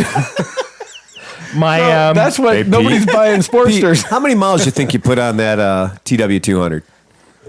25, 30,000. I mean, Yeah, exactly. Exactly. And how long you been riding motorcycles? I don't know, 40 years. And you thinking you're like a bitch ass 250. Yeah. And you're like, you're fucking kidding me, right? That's ass jewelry for the kid. There's no way. I also think there's a heavy degree of trolling there. Yeah. There's a heavy degree. My favorite thing of all time is always when somebody comes in and says, "No, man, I can't have anything under like 600 cc. Yeah. I gotta have a Hayabusa. Gotta have a Busa. Gotta have a Busa." For a record, I just ate a cookie crumb out of Pete's beard. I saw that. It was very primate of you. So this will be on our OnlyFans. I'm gonna get you guys in a hot tub and just pick the nits out of each other's beards. It'll be fucking awesome. So sexy. But the whole Busa. everybody. No, not that kind of monkey. No, these are the cool Chinese monkeys that sit in the hot tub. Okay. Capuchkin? No, the other ones. No, the big Not old the fucking Capuchkins. scary silver ones. Yeah. With big giant teeth. Japanese snow monkey. Yeah, fucking, and they're always just like, and they're like being all cool and shit, and then the cameraman gets on it, and he's like, and you're like, fuck those teeth. Jesus, fucking saber-toothed tiger monkey. Yeah, what's a baboon yawn? Okay, seriously. And anybody ever says, I went to a zoo one time, and I watched an orangutan rip apart a fucking turkey. Oh, yeah. Like a turkey wandered into the orangutan enclosures. And we're not talking about like, some decorative turkey. We're talking about a goddamn, fuck you turkey. And this turkey wandered in, and this orangutan just kind of did the thing. And you're like, that orangutan moves at orangutan speed. That turkey is going to fuck off because it's a wild game bird. And the orangutan just threw its hand out, grabbed the turkey. And I was like, oh, it's fucked for the turkey now. Yeah. No, the orangutan just peeled the turkey apart with his hands. Oh, yeah. Just rendered it in twain, right? And I realized, I was like, those animals are fucking... Clint Eastwood is the man for working with that fucking orangutan. They're all because muscle. at any moment, it could rip you You've apart. seen that lady, right? That's missing her face? Oh yeah. She went to her friend's house in Florida. Her friend had The face this. transplant woman. Yeah, this In woman Cleveland. had an orangutan that was her pet. No right? fucking way. And was a chimpanzee. Chimpanzee, sorry. Okay. Okay, also still, I mean, but for Mr. 20 Bubbles years, will tear you apart. For 20 Right. years, this fucking thing was like her best friend. She never fucked with anybody. This Right. later would have dinner with or lunch with her all the time. Yeah. Apparently, like the one rule, I guess, was something that like when you ate or something, you had to really you couldn't have food residue on you and come in and hang out with the fucking chimpanzee. The lady ate Oreos or some shit, came in and was It was wondering. in her beard? Well, she was an older lady, so she might have had a couple of whiskers. But dude, this motherfucking thing jumped across and ripped her face off. Like there was no face on her face. And so like they actually transplanted a cadaver's face, but they didn't quite get it right. So Doesn't it kind of looks like it's melting off. Looks like Nicolas Cage? Yeah. I'm going to take my face off. But she's alive enough to tell about the tale. She actually subsequently has passed away, but she. I didn't think chimpanzees had She lived tails. for a long time. Oh yeah, but like the tale she tells was There's horrible. I knew you were on it. I saw your eyebrow go up. I was like, I'm trying to beat him to it. Oh, that's a funny story. Wow. Not true. I mean, this whole thing about like, we used to tease all the time about like, certain motorcycles. You're like, dude, that bike is retard strong, right? But if you ever run into a retarded chimpanzee, you're just fucking get out of here, man. That's it. You're done. You're fucked. You're not. Back to the silly motorcycle thing. We do have a Honda VT 1100 Shadow in our shop that came in. Beautiful bike. I mean, gorgeous fucking example of the made in Ohio Honda VT 1100 Shadow in a fetching gray of metallic silver with the black tank sides. Mm-hmm. And this is, this is the Honda Davidson Dyna, right? The greatest Harley Davidson ever copied by a Japanese motorcycle company It's and it's built like a in America. Sportster that works well. Right. I would go as far as to say it's a Dyna that works well. Exactly. But when it showed up, it had that thing that a lot of Shadows have, where it's only giving you 600 cc's or 550 cc's, right? And so when Tom showed up, Tom showed up at the shop a year ago, and he was just like, and I'm going to work on that, and I'm going to work on that, and I'm going to work on that, and I'm going to work on that. And I was like, there's one of you. I've got you outnumbered. You're surrounded. You are surrounded. Have you met me? You don't stand a chance here, kid. Custer had a better chance, a little bighorn, than Tom did in my fucking service department. And so I heard that thing fire a fucking shot out of both cylinders the other day. And I know that I think it was the back cylinder that wasn't working. Yep. Yeah, because I smelled it.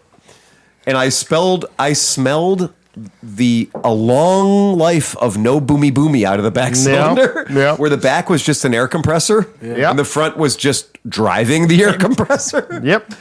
Yeah, sounds good when they both go. Yep. It sounds real good. I when they both go. got that thing running like a fucking sewing machine. Fucking hell, man! I was just like, You get that patat. Oh, and it is. Okay, so that's so fucking funny. So these are the most maligned Honda Shadows ever. This is the 1100, 1200. 4-speed? No, 5. This is a 5-speed. I think they're 5. This is a 5. No, there was a 4, There was a 4. and that is the most maligned. Honda Shadow ever. But and like, it earned it.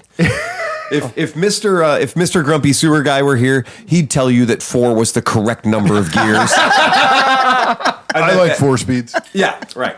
John likes 4 speeds. Running on one cylinder. Because it's got like Suzuki Savage. But if you get a flat, you can pump that tire right up. Right up. Just get yourself a piece of hose. Speaking of Steve, we got that. He rode first time. We saw him ride. I didn't know whether to be like, yay, Steve rode, or like, fuck. not anymore. That was a short hiatus. I'm not going to ride anything ever again. It's like, except for a passport. Yeah. Well, I mean, if it was going to be a bike, that would be the bike. Yeah. Because he can carry 140 beers on it. Well, he got. Well, no, his yellow passport is really special to him, and that.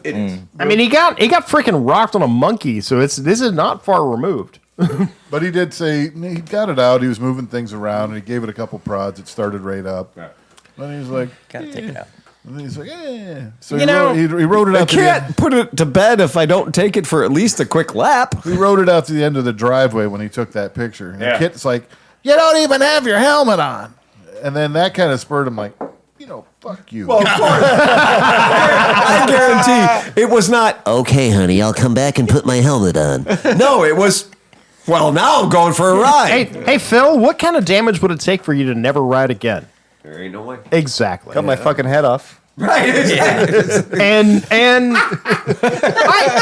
exactly. Well, I guess I can't ride now. It was a short ride. I think he just went around the block maybe once or twice. Yeah. But he said he felt good because part of the reason he hasn't been, is going to ride, but he just dizziness and some issues and stuff, balance. And, but he said he enjoyed it. It was nice. And and he made a comment about your bike that shall remain anonymous unless you choose to disclose the one coming from afar. Go ahead. But the Suzuki? It's the Suzuki SW1. Yeah. Right. So it's a Japanese retro-inspired early 90s motorcycle that was meant to look like a 50s motorcycle. And it's He even said more he'd than ride that. Oh, I know he would. Dude, that has his name fucking- on it. Yeah, no shit. Yeah. Could you make it slower? Yeah. Wait, a Honda Pacific with more weirdness and slower? Yeah. Oh, it's a slower Honda It is. Pacific? It is. Oh. It's. Does it have How much really, plastic? Oh. Does it really have unattractive wheels? Stop. I can only take so much. I Can almost. you detune it? I almost bought a Mobilette one time that looked kind of like that bike. Like I almost bought a Mobilette 50 that looked sort of like it. It's It's an oddball. I've been wanting them since I read the Learned story things in that said, Cycle World yeah. magazine back in 91 or 2 or whatever. And I saw this picture from the Tokyo Motorcycle Show, and I saw that bike, and I was like, well, Well, there you fucking go. Like, it's a scooter. It's a motorcycle scooter with big wheels and a gas tank and storage sponsons on the side and the whole deal. And I was Let me like, put it this way: if you're at one of your Japanese hearse shows, Right. and you rolled that out of the back of it, Yeah. people just go, "Yeah, that makes sense." it pays for it. Yeah. They're not even surprised. Right. At this point, it would be like, and then pull the Moto Campo out. Yeah. And then just be like, Trifecta. I'm going home now. I'm saying nothing. Right. But I'm going to let you lie. I'm going to let you all lie. There is a coffin on Marketplace right now for I saw like it. $500. I saw it. I just like that Yeah. setup though. People are gonna try. It'd be like that meme of Charlie with all the fucking conspiracy theory thing. They're gonna try to get the connection. Like Moto Campo, scooter motorcycle. There is no. Yeah, there is no. I know that I'm fucking bringing this stupid shit on myself. I'm aware of it. I cannot ever make any goddamn sense out of this shit about why I've chosen to have shit that forces old white men to talk to me. Oh yeah. Phil. I never knew that was a big problem. No. Until I had my first nice vintage motorcycle out at a gas station, and all my friends had left, and I missed a ride because I couldn't leave. You have a whole podcast where you force old white men to talk to you. I love the fact that and we get more signing up all the time. You know, you're like, Well, here's the funny part. At what I point? think it could be better if like a chimpanzee chewed your face off. No, but at what be point really do we funny. have to That'd be stop really saying funny. old men? Yeah, that would stop me And to we're ride. we are them. Hey, Phil. I'm going to tell you something. You're not going to like it. go ahead. It's okay. Do you know how many times I've come up front and you have old manned me? Yeah. Oh no. I'm You that what have you call become it? the Fucking you aware, become yeah. the old man. Yeah, I am self-deprecating old man. I And fucking know. And I like the other day I came because okay. I know. For those of you playing the home game, I live in the back. Right. I live in the far back. Renee and Phil they live up front. Front of And the house, back of house. Front of the house, back of the house. This is the way it works. Yeah. So I will come up front occasionally to do things like request parts. I need to order this thing. Can you order this thing for me? Or I will come up front and go, it is lunchtime. I need to have lunch. I have to go in the kitchen. They will be embroiled in conversation. Sleepy, I need a camera to wear on my chest when I come up front. Because there will be conversations. Conversation of the day is, well, no, it's not even of the day. It's of the hour. Because it will change. It's a deep. You're dragging this We out. call it. And Jesus Where Christ. the hell are you going with this? Hey, and Mecklefresh. the point being Mecklefresh, is that you work with Grumpy Sewer Guy. yeah. Correct. Does he go off on tangents? Oh, yeah. Nazis on the moon tangent. Oh yeah. Oh yeah. Wait for it, That's every morning. We just have an hour of tangent time. Mr. Hemfley. Yes. You've been in the public service, fire department world for how long? 32 years. Okay. Anybody ever at the firehouse go off on a bit of a tear? Yes. Yeah. like Time to kill that. the whole 8 goddamn hour shift when nothing's on Yep, fire, right? yep, yep. Right? Between cooking one of your 4 meals of the day, or whilst cooking one of your 4 meals of the day. So you're saying you're familiar with that? Yes. Check. Okay. You worked in the healthcare industry for quite a while, Yeah. surrounded by professionals in a non working on motorcycles environment. Yeah. Anybody over there ever just kind of go off on a bit of a tangent? No. No. Oh. Never. Well, Everybody was all business all Yeah, the fucking all business. Quick. Quick. Yeah. So what I'm saying, Tom, is This is common. so now that you have a job, Yeah. where other people work, and we are people that we believe that we're educated people. So we have stimulating conversation as opposed to just going, did you see what Taylor Swift did? Blah, blah, blah, blah, blah. Oh, did you see who's in the Super Bowl? Blah, blah, blah, blah, blah. You'll never come up and hear that conversation at our shop. You'll never say like, oh, the McRib is back at Taco Bell. Blah, blah, blah, blah, blah. What happened last night on Arrested Development? Have you ever heard that conversation? Well, I mean, Renee does. What's Renee the? doesn't watch TV. No, what's the sex trafficking guy that she likes from the Romanian that got arrested in Romania? G Unit? Oh no, top, no, top dog. no, the punchy guy. Yeah. Yeah, that top G. Tatum. Andrew Tate. Andrew Tate. Yeah, I've had that conversation. So this To is tell you how much we are, we just had to fight for that. To give you an idea, I've seen people get through their SAT faster than we came up with the name Andrew Tate. I was leaning towards Roman Polanski. That's what I thought first too. No. Woody Allen. That's the statutory rapist director. Romanian? I don't know. That's the problem. Is we're point educated. being- So If Renee and I are going to spend 8 hours a day together, we are literally going to do deep dives. and I literally came up Because front of we him like, got sick of making fun of Tom about the third month. I know. in. Yeah, it took 2 months. We were just like, fuck. We don't have James to make fun of anymore. I know. Tom, well, yeah, okay. Tom's kind of like, Tom is what you see is what you get. Yeah. But so I can only make fun of customers for so long. You know what does suck about James not being She's there heard all is that. walking in and finding out what he spent $10,000 on that week. Some other like there's a street rod out in front of our shop, and nobody in this shop speaks street rod. But the funny part was that was the normal ones. I liked when you came in and there'd be like a log and a ball of metal. Oh, And you'd you be mean "What all the is that?" CrossFit shit. And he'd be like, dude, that was like $4,000. Try to pick it up. I'm like, I don't want to. You know what I regret? I've been here for a year. Yeah. I've known James for a very long time. Yeah.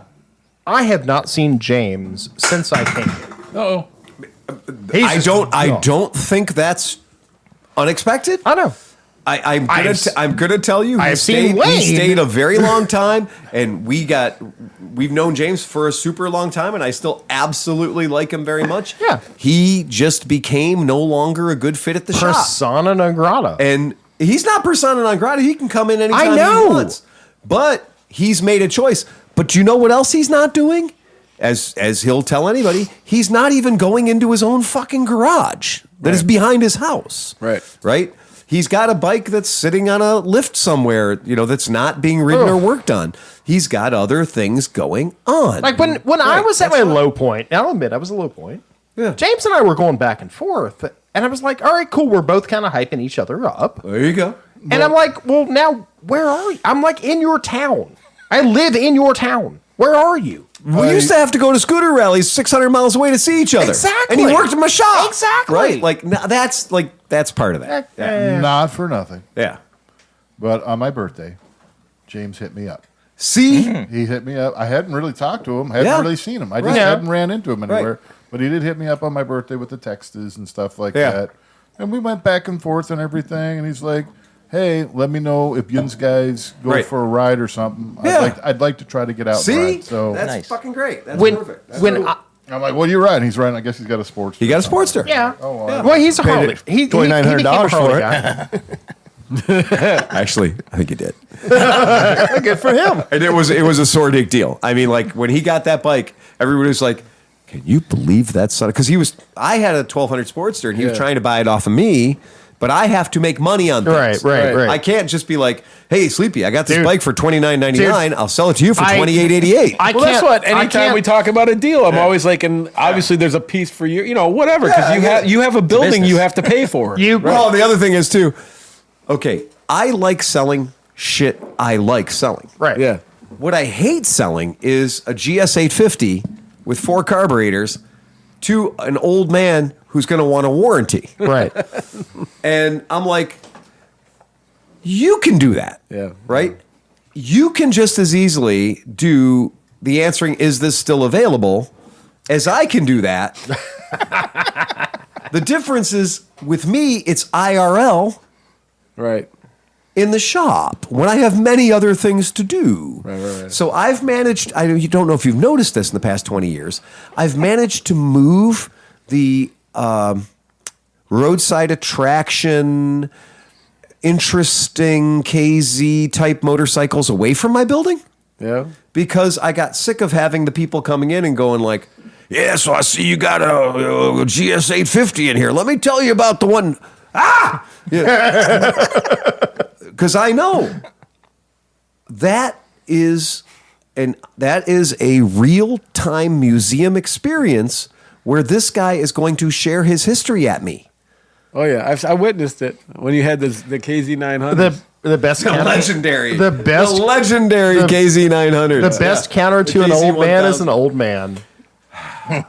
The gentlemen that were in my shop today for 3 hours. Oh yeah. Ocho, 88 years old. Yep.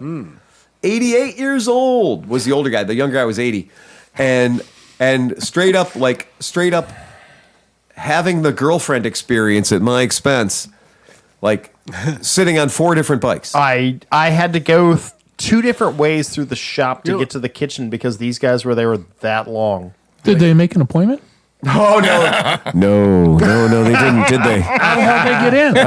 Because it's cold, Chris. It's cold. Because I looked at my bank account yesterday and I said, we got to make some shit happen. The bus from the old age home dropped them off. Yeah, you know what? They drove We'll up be back in 4 hours. They drove up from Calcutta. Okay. Yeah, it's Liverpool, and that little East Palestine thing, whatever. And he's just like, well, I don't know what he's complaining about. Fucking Biden's going to be there today, and the whole thing, and motherfucking, I wish I was down there protesting because everything. I was like, you drink the water out of the ground. If you planted some broccoli, would you eat it? Yeah. Right? And he's like, no, it's all safe. They came in and tested it. I was like, the railroad came in and tested it. Oh my god. The people who crashed the train tested it. Jesus Christ. Is anybody how is it? Oh, they drank the water. That's what you're gonna tell me they spilled 4 times more shit than was spilled at Love Canal and it's the same shit? Yeah. And now Love Canal is still, you don't live there. And this is now, okay, cool, drink the water. Well, let me tell you something. Back in my day, we put used motor oil in our fucking Cheerios, okay? He's the guy that tells and we you. liked it. Yeah. God damn. I put for 40 years. I dug the home what do you call it, mechanic pit with the stones in it to dope your oil in the backyard. This is 350,000 gallons of polyvinyl chloride. Hey, Pete, what do we do with that? Oh, we burned it now. We light it on fire. No, you don't. It doesn't make it better. Yeah. It doesn't make it better when it's on fire in the air. Phil, what's the first thing you told me about used motor oil? Where do you pour the used motor oil? Because you told me, he says, don't pour it down that drain. But you pour it down that drain. What the fuck are you talking about? You were talking when your dad... No, we all know a story about 1975. I didn't tell you to do it. My dad told me to fucking do it. Don't tell those stories anymore. What the fuck, man? BPA's gonna be out Kidding me? I've been pouring my oil in a fucking pit in my backyard. I pour my motor oil. My God, man. Hey, Tom, let's preface those stories a little bit better. I pour my motor oil into a 50-gallon drum. EPA's calling. Oh my God. You mean polluting my well? That's preface. Pete fucking worked at the fire department when my shop caught on fire. Right. Because I had a mechanic who would take plastic pans, like a fucking gallon plastic pan, put a carburetor in it, spend an entire can of carburetor cleaner, cleaning a carburetor in a plastic pan, and leave them all around the shop. And he never went out to get more smokes. So he never finished a job. He just left them all over the place, right? And then when I would get on his ass about it, all these potential fire points, where we have a covered expensive parts washer, that is what we meant to do, and cans of fucking carb cleaner and brake parts cleaner are expensive. Yeah. When you buy them by the can. And this dude was mainlining like a little carb cleaner, a little brake cleaner, a little carb cleaner, a little brake cleaner, until you have a pan of this shit. And so I yelled at him, and he dumped it all down the drain in our slop sink. The drain for the slop sink goes down a PVC tube over 6 feet into an open drain on our floor directly next to our furnace and our hot water tank. Nice. Because it's just supposed to be water. Chris has the term for this. The sound it made was... Nice. It sort of goes in there because at one point it got stuck and I cut the end of it off because there was a rock stuck in it. So it made it close to the hole, but then I had to run over the floor a little bit before it went in the hole. So that probably didn't help. So the cocktail of brake parts cleaner and carburetor cleaner poured into the plastic slop sink through the PVC tube, going 4 feet away on the other side of a one layer of drywall sheetrock wall, into the area where our hot water tank, pilot light always on, Yeah. and giant goddamn boiler went like a gallon and a half of this cocktail. Woof. Burnt all the way to our goddamn 14-foot ceilings in like 1 second. Oh, yeah. These guys expended every man-portable fire extinguisher. Yep. It was yellow powder as far as the eye could see at the front of the showroom. And then Renee did the one thing you're never supposed to do, which was call the FD. Yeah. She called Call 911. those assholes. Where we got a fucking parade of Lakewood's finest, like the motor scooter shop's on fire. This is going to be great. Bring out the aqueous film forming foam. Yep. Right? Let's have some forever chemicals put on it. And I'm over at my other shop. I don't want to get you upset, but the shop's on fire. Way to open. Most of it's out now. Yeah. And the fire department guy would like to talk to you. Woof. So you pour the oil wherever you want, Tom. That's fine. Go ahead. I don't care. It's great. Yeah. You know what? Do you know? Never Do you mind. know how many gas cans I have in my shop? Like 9 too many. Oh God, there. And do you know how many fire? Do you know how many fire cabinets I have? Two big, And- good sized fire cabinets, and it is straight up like. I get really fucking weird if the cap is off that Mountain Dew bottle. He does. I do. I get fucking weird. But when I see a 4-gallon gas can sitting on the edge of a lift and no cap on it, I have to go. I will preface this by saying I keep a fire extinguisher. There's a small one and a big one. There's 7. I know. And some of them are from this century. But there are 2 of them within 10 feet of me at all okay, times. I got a better idea. Let's not start a fire. Right. Okay? Because you know how many fire extinguishers I've ever needed to Yeah. use? Squatoosh. Right? Because I don't let the fire get out of my lighter into the shit I like. Right? I keep the fire I very away from the shit I like. very sparingly use. But every mechanic I've ever known has been like, woohoo! They're like throwing around carb cleaner. They're like spraying it We're all 3 feet away. we're all Yeah. fucking arsonists. There's a meme Yeah. like that. It's like when the boss isn't there and they show the cart and he's just spraying the whole can. And when the boss is there, he's like in the jet, like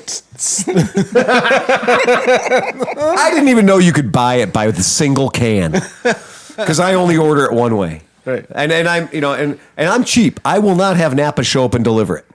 I will negotiate. I will go around to my suppliers and I'm gonna like I need 4 cases of fucking brake parts cleaner, right? oh Whatever. no! I use that very. It's fine. I am like Tom's I'm like one for them. one for me, one for them. Shit's got some kicks. I'm like, because I'm a little fucking scared about fire. I'm scared about fire not because I'm scared about fire. I'm scared about fire because it's expensive. Right? Yes. Yeah. And because once you let the fire department know that you're bad with fire, they will never leave you alone. Nope. You will get investigated. You'll get inspected Inspection. fortnightly. And you'll be like, I didn't even know that a fire extinguisher could expire, right? Like, and they're like, oh, pal, let me tell you. Oh, yeah. We got a whole company over here that you're going to give a lot of money to just come in and change stickers or Yes. change tags. Yep. Like, the level of this shit is astronomical once that you're on their radar. Yeah. Yep. Yeah, it's not cool. Yeah. The best number of firemen in your shop is the guy who's Fucking buying a A. bike from you because then you have that agreed upon trust where you're like, hey, how you doing? Oh, I'm the fire chief or whatever. And I'm like, cool, that's great. And you're like, you're looking outside to make sure he didn't bring friends. And he doesn't have a clipboard. And then you're like, oh, you're here to talk about bikes and buy a bike. Because then you're like, okay. Because it's like a vampire if you invite him in, right? And so if you talk to a fireman and you talk to like a chief or somebody and you sell them a bike, then there's some unwritten code that they got to give you a little heads up. And then we used to have that guy be like, hey, just letting you know, we're going to be coming through next week or whatever. And I'm like, oh, thanks. Thanks, cool. I'm going to call that number you gave me, and that guy's going to come and bring me a stack of tags again. Check. Gene Patesic. There's a bunch of them. And there's one right over by my shop at 150th and, in Lorraine. And I went in there, and I had no idea why that entire building was there. It's a giant building. It's full of little red cans. It's full of fire extinguishers that go back to the 40s, I swear. I didn't understand. It's the same thing. Down on St. Clair, there's that one building that's left, and it's been a fire extinguisher place for like 45 years. And I'm like, how the fuck do they stay in business? I can tell you. Yeah, because all they're doing is... Let me show you my invoice sometime. Let me show you one invoice for when I get guys to come out and be like, okay, we're going to take all these in and we're going to inspect them. Right. And I'm like, you did nothing. You did nothing. You punched a thing in a ticket, right? And then you brought him back in and charged me $400. That's what I'm saying. So I'm still mad. I had a carbon dioxide, the one they use for like movies and shit. Yeah, the CO2. carbon dioxide, the CO2 one. They took that away from me. The CO2 one we have at the shop has been refilled 3 times on the down low. It has no tags. It's from the 50s. It was from like an airport in Mexico. Right. It's got a big schnozzle on it, but it will put out anything right quick in a hurry, and it doesn't make any mess at all. Indoors. No. Okay, first of all, let's go back to rule number 1. If I have a fire, I'm using you. Yeah. Right? There is no like, oh, no. Let me read the side of this device and see if it's appropriate for the fire. I have personally caught 2 motorcycles, a K100 and a Kawasaki Concourse, on fire. No, I'm still at 0. In shops. And the reality is the best thing you can use to put out a fire is yourself. Or a towel or something. Like I always keep when I'm doing this bullshit, I keep a fire extinguisher 10 foot away. But the reality is, if it goes boof, because it does, it goes boof. That's not considered a fire. Nope. That's considered an external combustion engine. Correct. For just 1 second. It's an external combustion engine. And you know how you put those out? Yeah. Just one good one. You whack. If it gets bigger when you do that, you whack it a couple times, it goes out.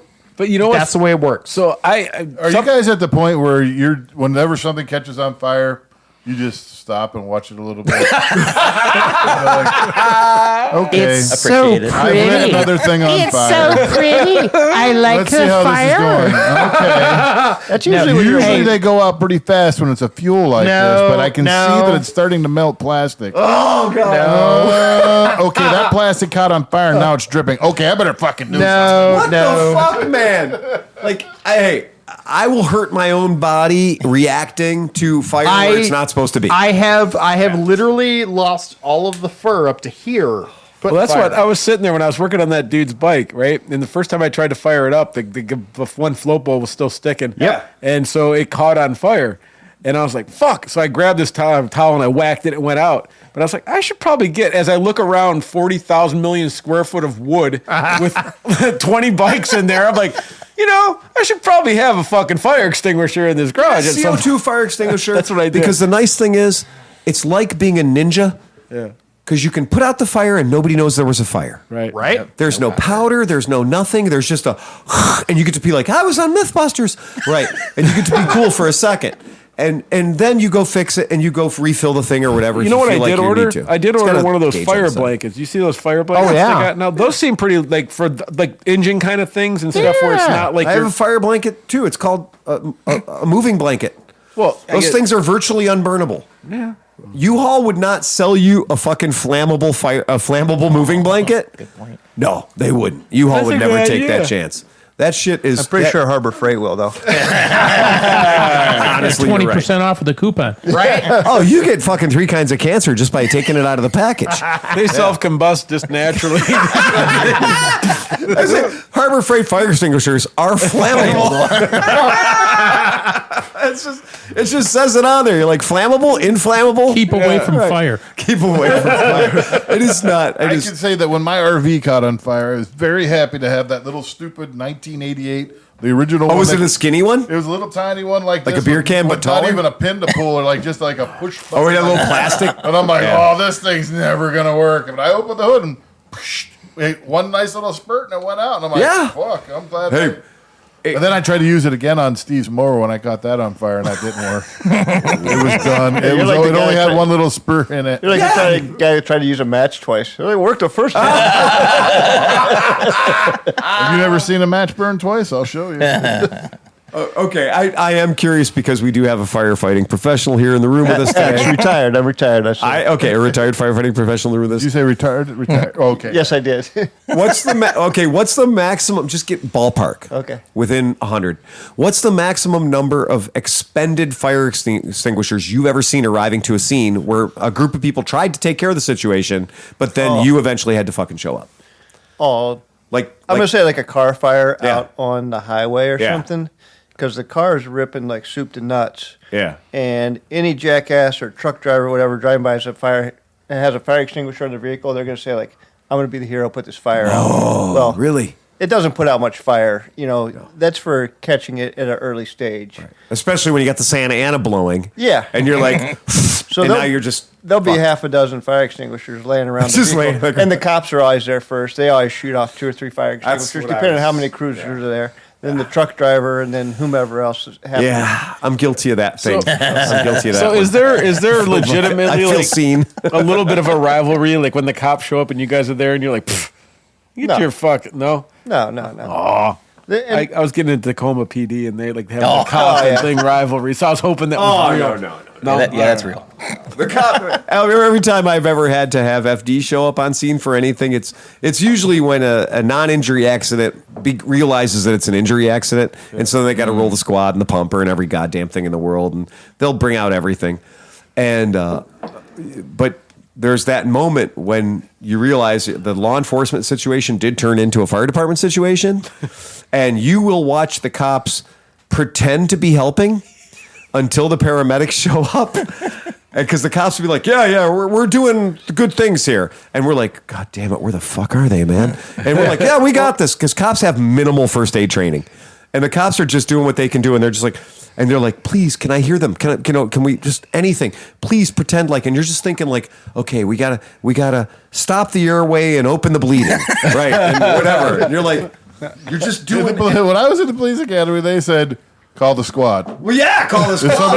If somebody's been able to call the squad. There's the family standing around. You call the squad. Yeah, right. Stand there. A good and case call in, the squad. a good case in point is with the opioid heroin overdoses. The police would have these Narcans. Yeah, Well- Narcan bags were in the trunks. Yeah, but it would be a nasal injector. They'd stick Right. this thing up their nose and like it's kind of a spritz, like an Afrin thing up the nose.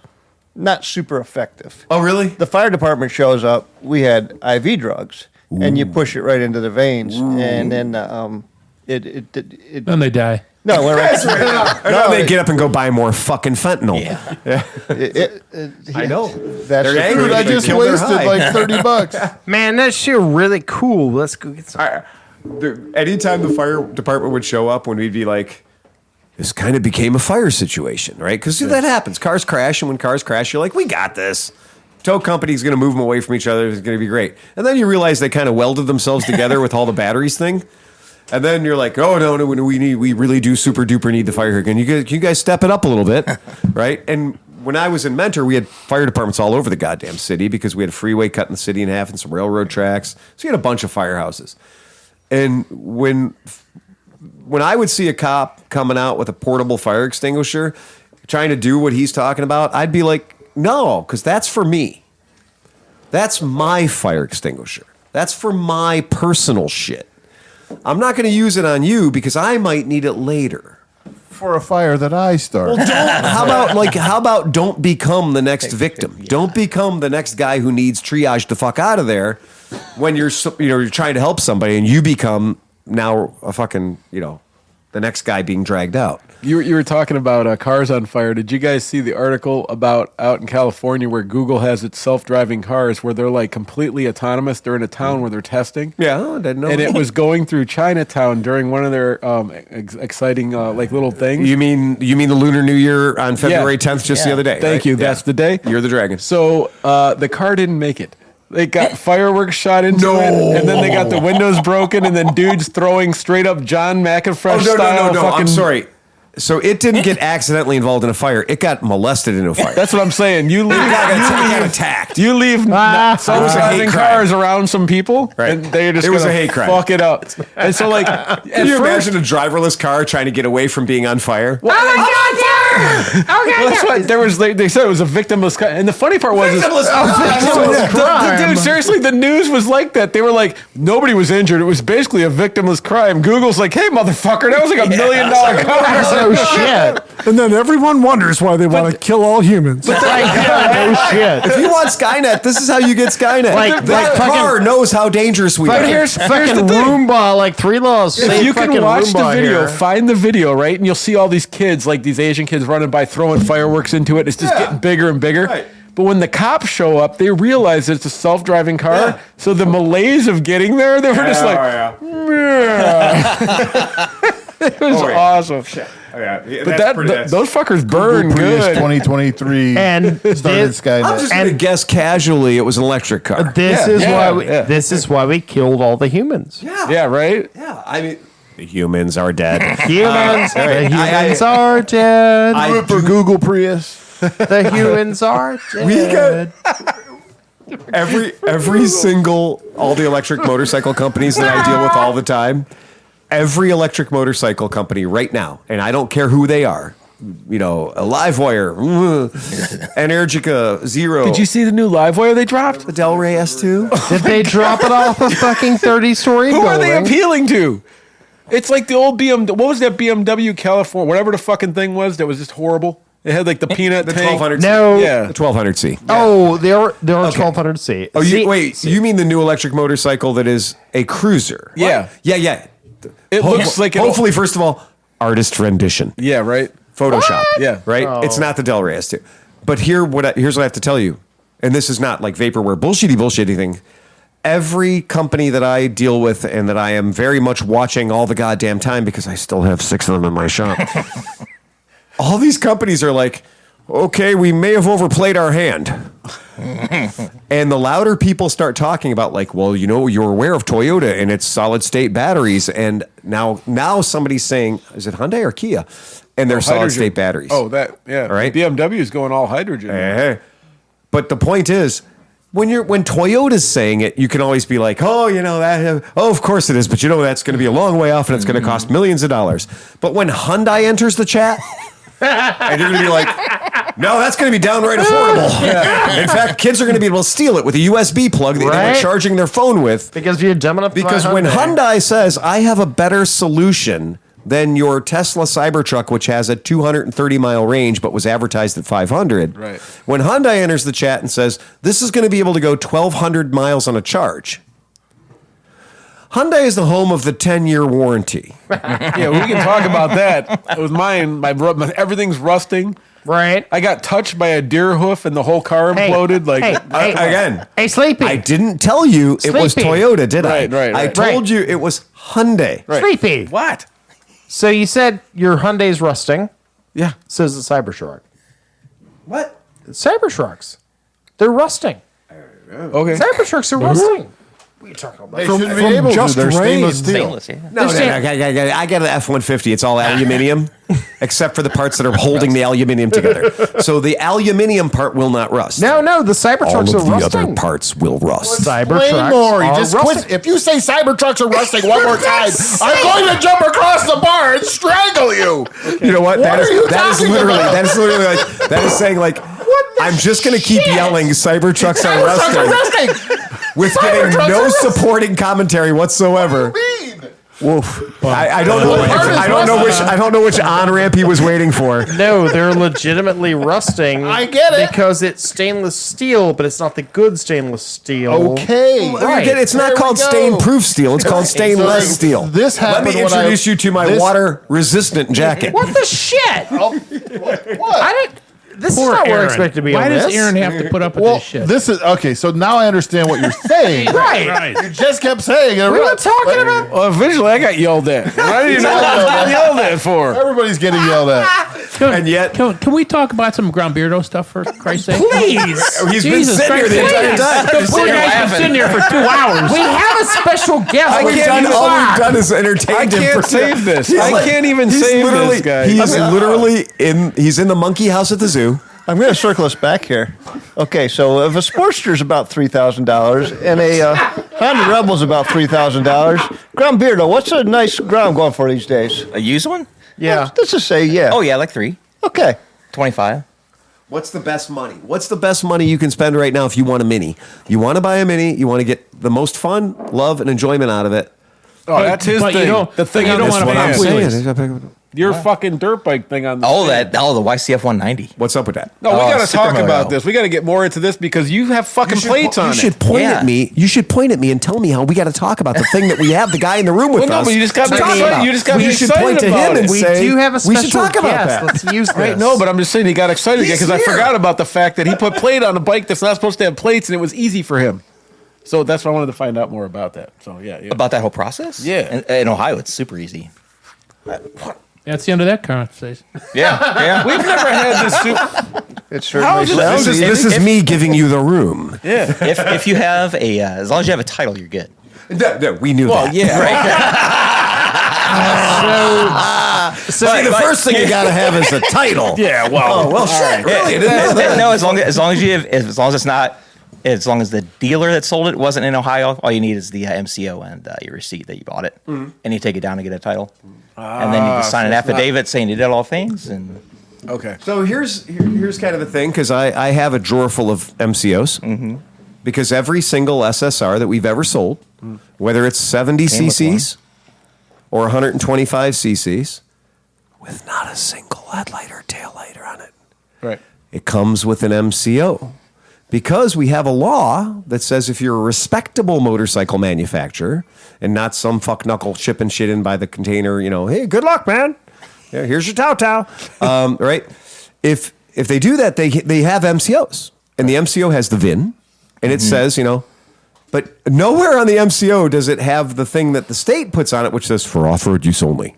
yeah, So the state is supposed to ask you if this is an on-road vehicle or an off-road vehicle. And when you say, certainly sounds like a good time for it to be an on-road vehicle, and then the person who works for the state at the Title Bureau, which, by the way, is not part of the state, it's a Right. private company. right. That trips me The out. Title Bureau is a private vendor that sells their services to our state.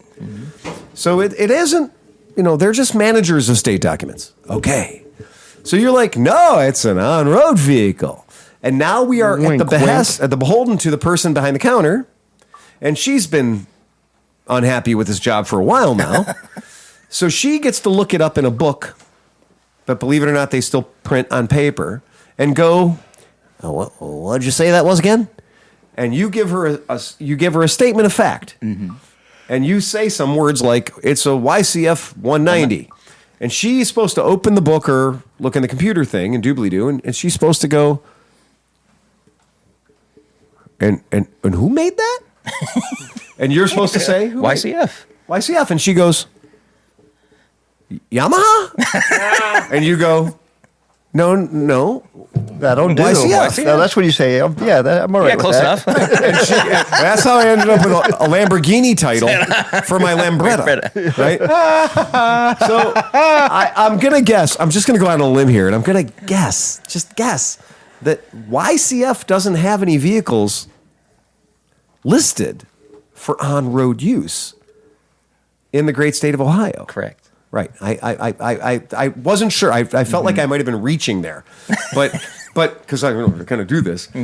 But so yeah, you had an MCO from a dealer outside of the state of Ohio, right?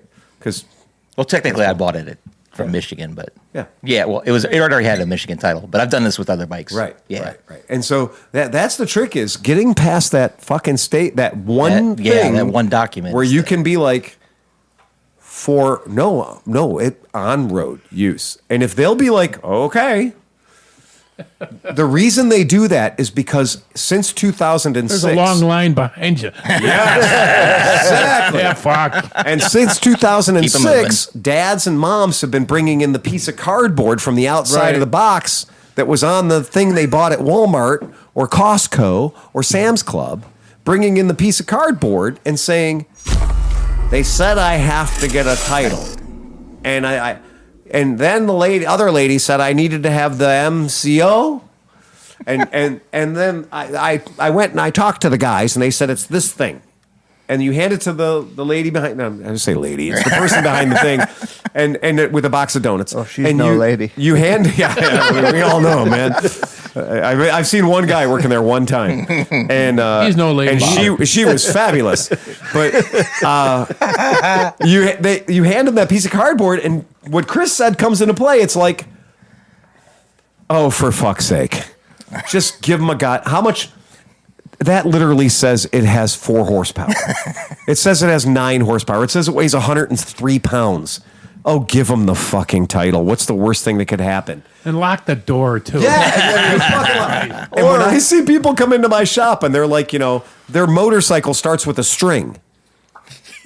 And it's a Huffy. Parts of it. And they're like, it's got a title. And I'm like, bullshit, it does not have a title. We had people coming into the shop with titles on GoPeds. But I would go down with a 1993 whatever with 6 fucking previous owners and a letter from Arizona and all this shit and try to get a title. And they'd be like, no, can't have one.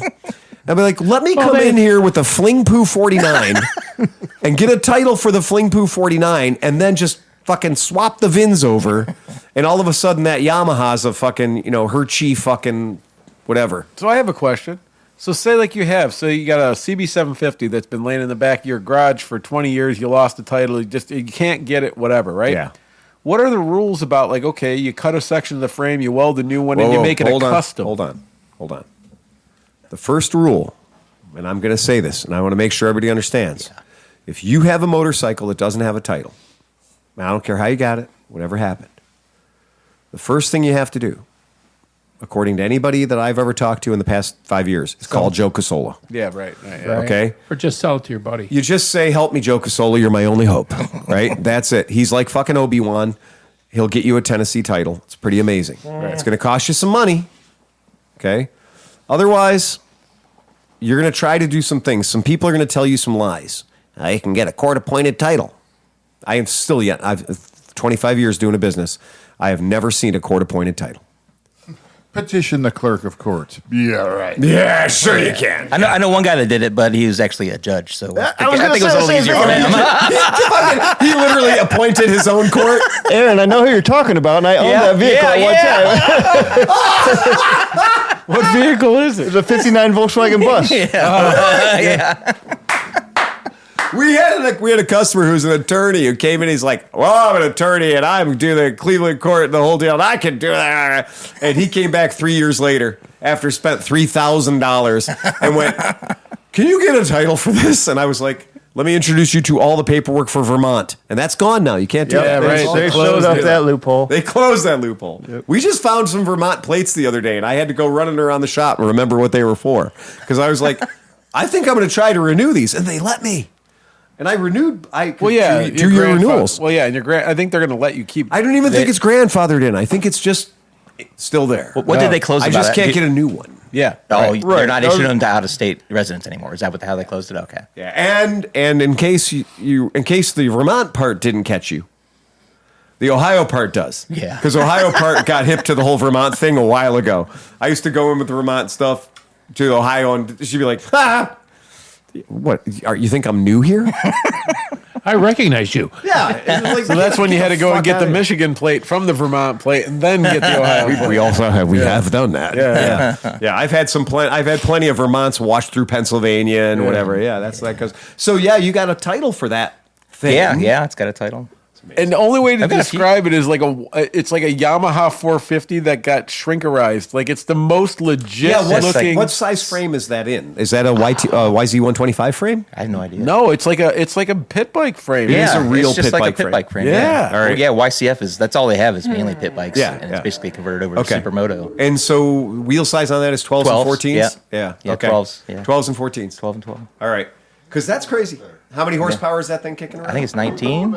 Wow. That's fun. Yeah, that's crazy. That's fun. Yeah, I had to really gear it down. 19 horsepower can be fun if the motorcycle's small enough. Yeah. Right? I mean, that's it. That's true. I dig that. I dig it. It looks like a hooligan fun time, man. So, also, I've already volunteered. Oh, yeah. You what? Are you getting blacked up? I'm blacked out, but you are not Oh, Tom snoring. Sauce.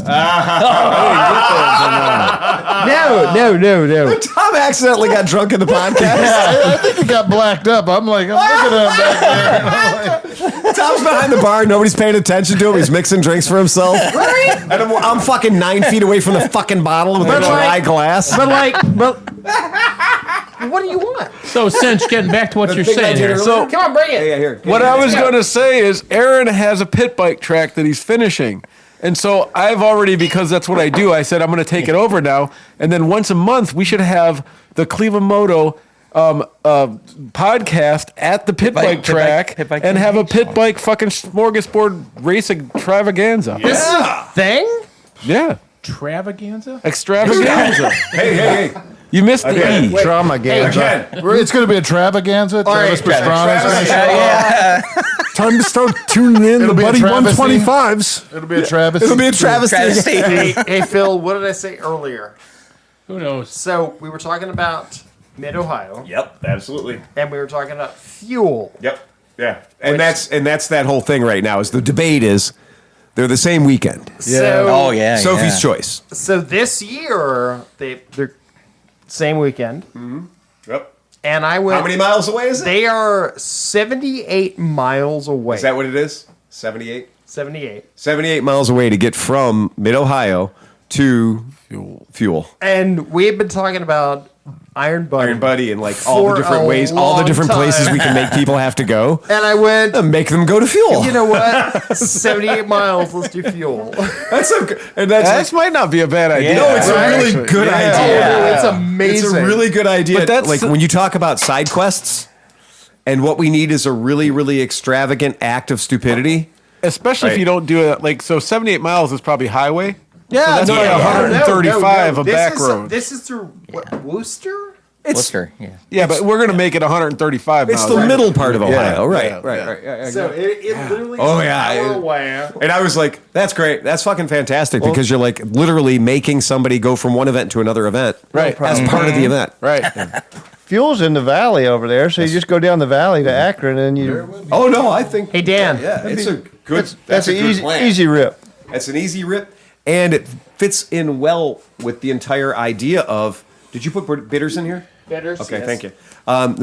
When that idea of getting No on ice, a small bike, a small bore bike, That's what he calls his balls, by the way. and doing Double dip, too. Angostura.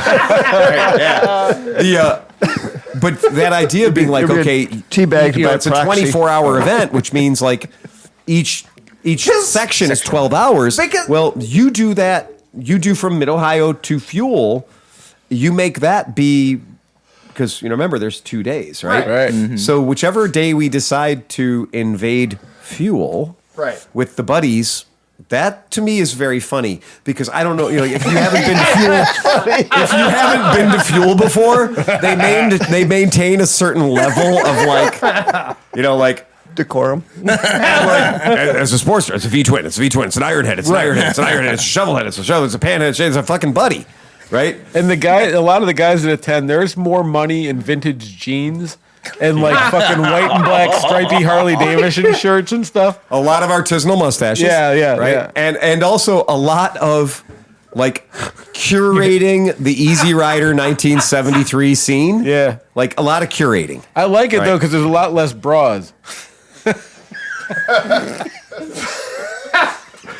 Yeah, that's always a big draw for me.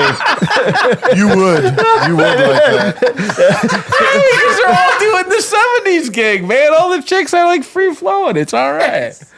Okay, way to All right, man. Cool. way to backpedal there, kid. What are you talking about? That's what I'm saying. There's no backpedaling. But again, Back laying. look, if you're doing something like Fuel, you're gonna be like, hey man, remember the time when all these guys showed up on their cool ass fucking 6-over fucking beautiful chops and all that shit? And be like, yeah, man, that was My pretty cool. 6-over buddy. And then you're like, remember that time 31 buddies showed up?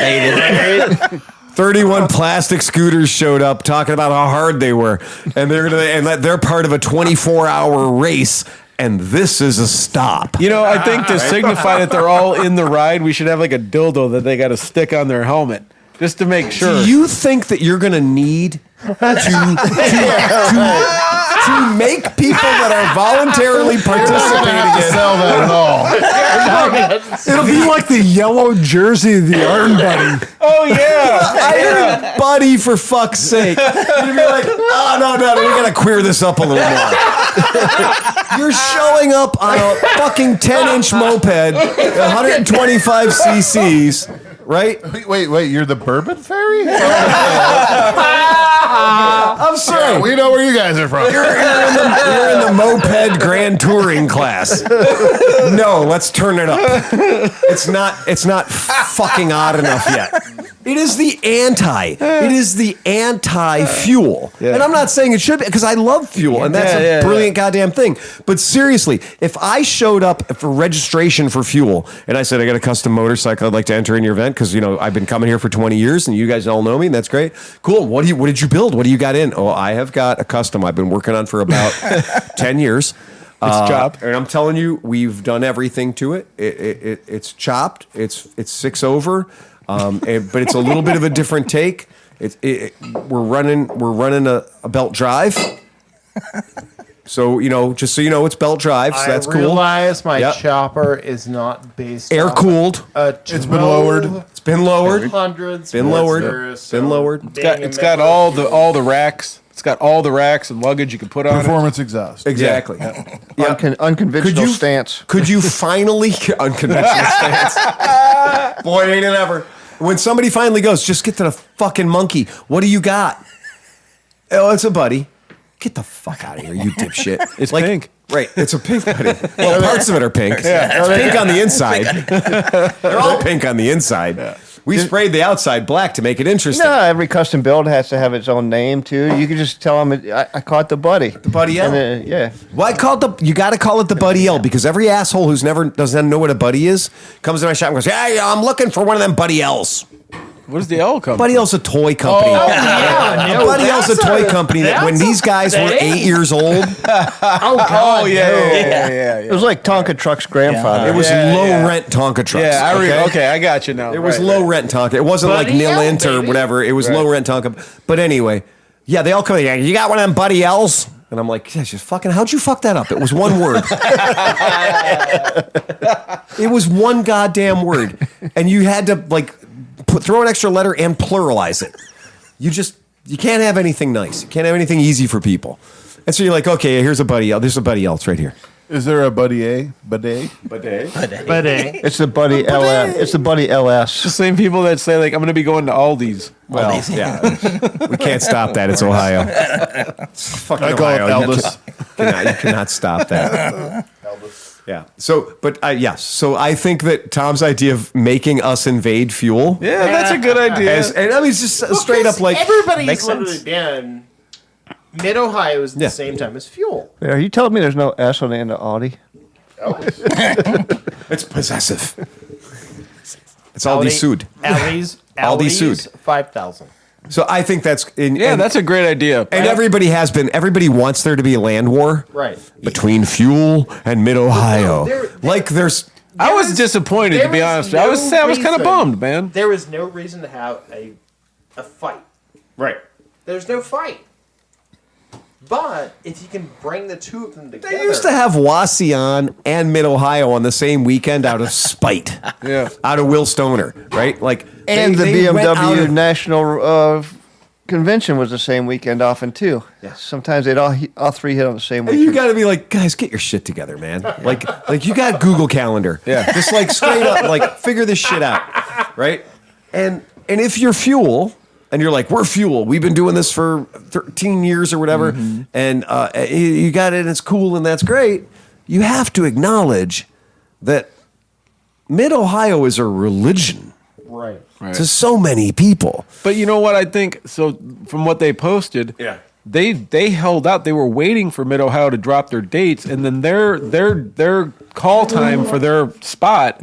They were like, you either take it now or you're losing it. So they said, fuck, we have to take this weekend. And then a week later, Mid Ohio was like, yeah. "Ugh." If you're in the rowboat and the Queen Mary's coming at you, Yeah. but you were there first, move. Yeah. Move. Don't hold your line. The bigger question Fucking is yield. what the shit is going on the next week that they were like, oh no, you can't have your motorcycle rally the next week because we are having big titties and free fried chicken. No, dude, that's Like, what the fuck is going on the next week? Dude, they probably have. Wait, what They weekend is can't that? do fuel because Because it's next Hale weekend- Farm, dude. Hale Farm has events. What, really? Yeah. What the And, fuck like, do they have? Dude, they get What? people for some of their Civil War reenactments and shit. Yeah. Right, yeah. I mean, Apple butter churning. yeah, all butter kinds of churning shit. shows up. Like, let me Yankee put, Peddler. let me put it Yankee this way. Peddler, right? Right, That could be right. there. As proud as The we racist are. convention. I mean, reenactors. Right, but I was Yeah, about to they say, could show but up. as proud as we are of fucking our motorcycle shit and what you think how big fuel is, Yeah. you get them fucking Civil War dudes together, and there's like 5 million of them fucking Oh my guys. Like, God. Again. he's like, what do they got better to do? Dude, they probably make more money on a Civil War fucking thing when Ren fairs? everybody's trying to buy the meat or whatever. You're fucking on hallowed ground now. Jesus Christ, Tom's gonna fucking Those get Ren fucking Fair people. He's gonna be straight Right? up like Those calling you shit out. assholes. Weirdo Ren No, Fair. He's out there You're gonna have to LARPing. throw a Right? fucking 20-sided to get out of this conversation. I hope you got charisma. Here's my You're gonna get proposal. smoked by a fucking 9th level paladin back there. Put your Point Tom, you're taking a danger beating money, today. Here's my proposal. What- Sorry, our motorcycle podcast is so fucking stupid. Honestly, for everybody who listens to this shit, I'd like to just levy one apology. Just a giant fucking hug from your Uncle Phil, You know? saying we're gonna get through this shit. People pay money for this. And we spend it. And we spend it. And we spend that money. And this COVID. What the fuck? we talked about having topics, Yeah, we tried. suggestions, and we have top- guests. Top 10? Yeah, we do. I mean, what were all those text messages about anyway? I mean, Right? fuck. Hey, what's that asshole want? We got hate mail. No. I'm off the computer. Oh, I'm off the computer. I'm not even trying at this point. so we do I'm not have even trying. I'm gonna Dave have to Matheson fucking will- hold my will be with laptop you up next here so week. people can see it. we do have a guest. Hello. You have the floor. Legit. Like, Every time I get quiet, everybody else gets quiet. It's fucked up, man. Aaron, say something. I open my mouth. I open my mouth for Say 1 something second. now, 9 Aaron. people talk. Do you have any new products or anything like that, or anything anybody wants to know about? I don't know. No, If you just- got a Grom and you wheelie it, get one of my pumps. You probably already know about me anyhow. I'm like was gonna say, the guy. So And you know what else though? Get pumped up. There's a reason you know. There's a reason. The guy shows up at my shop 2 years ago, and his bike is fucked. I mean, it is not grommed in a while, but it is grim. And this guy shows up, and I'm like, "Yeah, your motor's fucked." And he goes, "What do you mean? What's going on?" I'm like, "Oil starvation. The motor is literally gone." Right. So when you wheelie a Grom, Aaron, tell the folks what happens. you don't get oils anymore to the oil pump. Right. And so, what part of the The- bike turns blue and stops from turning? The piston part, the cylinder part, the top end part. And it's a great noise when you hear them go. It's the Yeah. funnest noise. It's, okay, I'm gonna say this because Grombeardo. okay, are you talking into the microphone anymore? I am. Okay.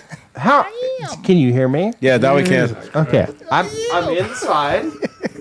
So Grombeardo, Yes, what do you do? I fixed that issue by adding a tube to it so it picks up oil from the back of the engine. Do you have a website? Grombeardo.com. Okay. This is the point where you literally have to sell the thing yours. He does it I don't because he need can't to. keep up with That's it. Like, no, this is the point that you are trying to sell the thing you're selling. Now, also, though, we got to talk about CRFs. Right. So because Oh, yeah, the 110s, I think same we should thing. talk about that too because that's something that gets overlooked. It's the same problem. Yeah. So if you also are a small motorcycle toucher, like if you Touch the little bikes. right, yeah, if you touch the little bikes, if you can't leave your hands off of children's bikes, Yes. then you should know about this because I'm a guy that was like when I learned how to wheelie on a CRF yeah, 110, yeah, right? yeah. And I learned how to wheelie on a CRF 110, and I could do wheelies on the CRF 110 until what happened? The wheel locked. And so I'd be like, well, I guess we're giving it a timeout. And a CRF 110 will rally. A CRF 110 will come back. Like legit, this is the moment you're like, this is the thing I do for a living. And I was like, oh, that seems odd. and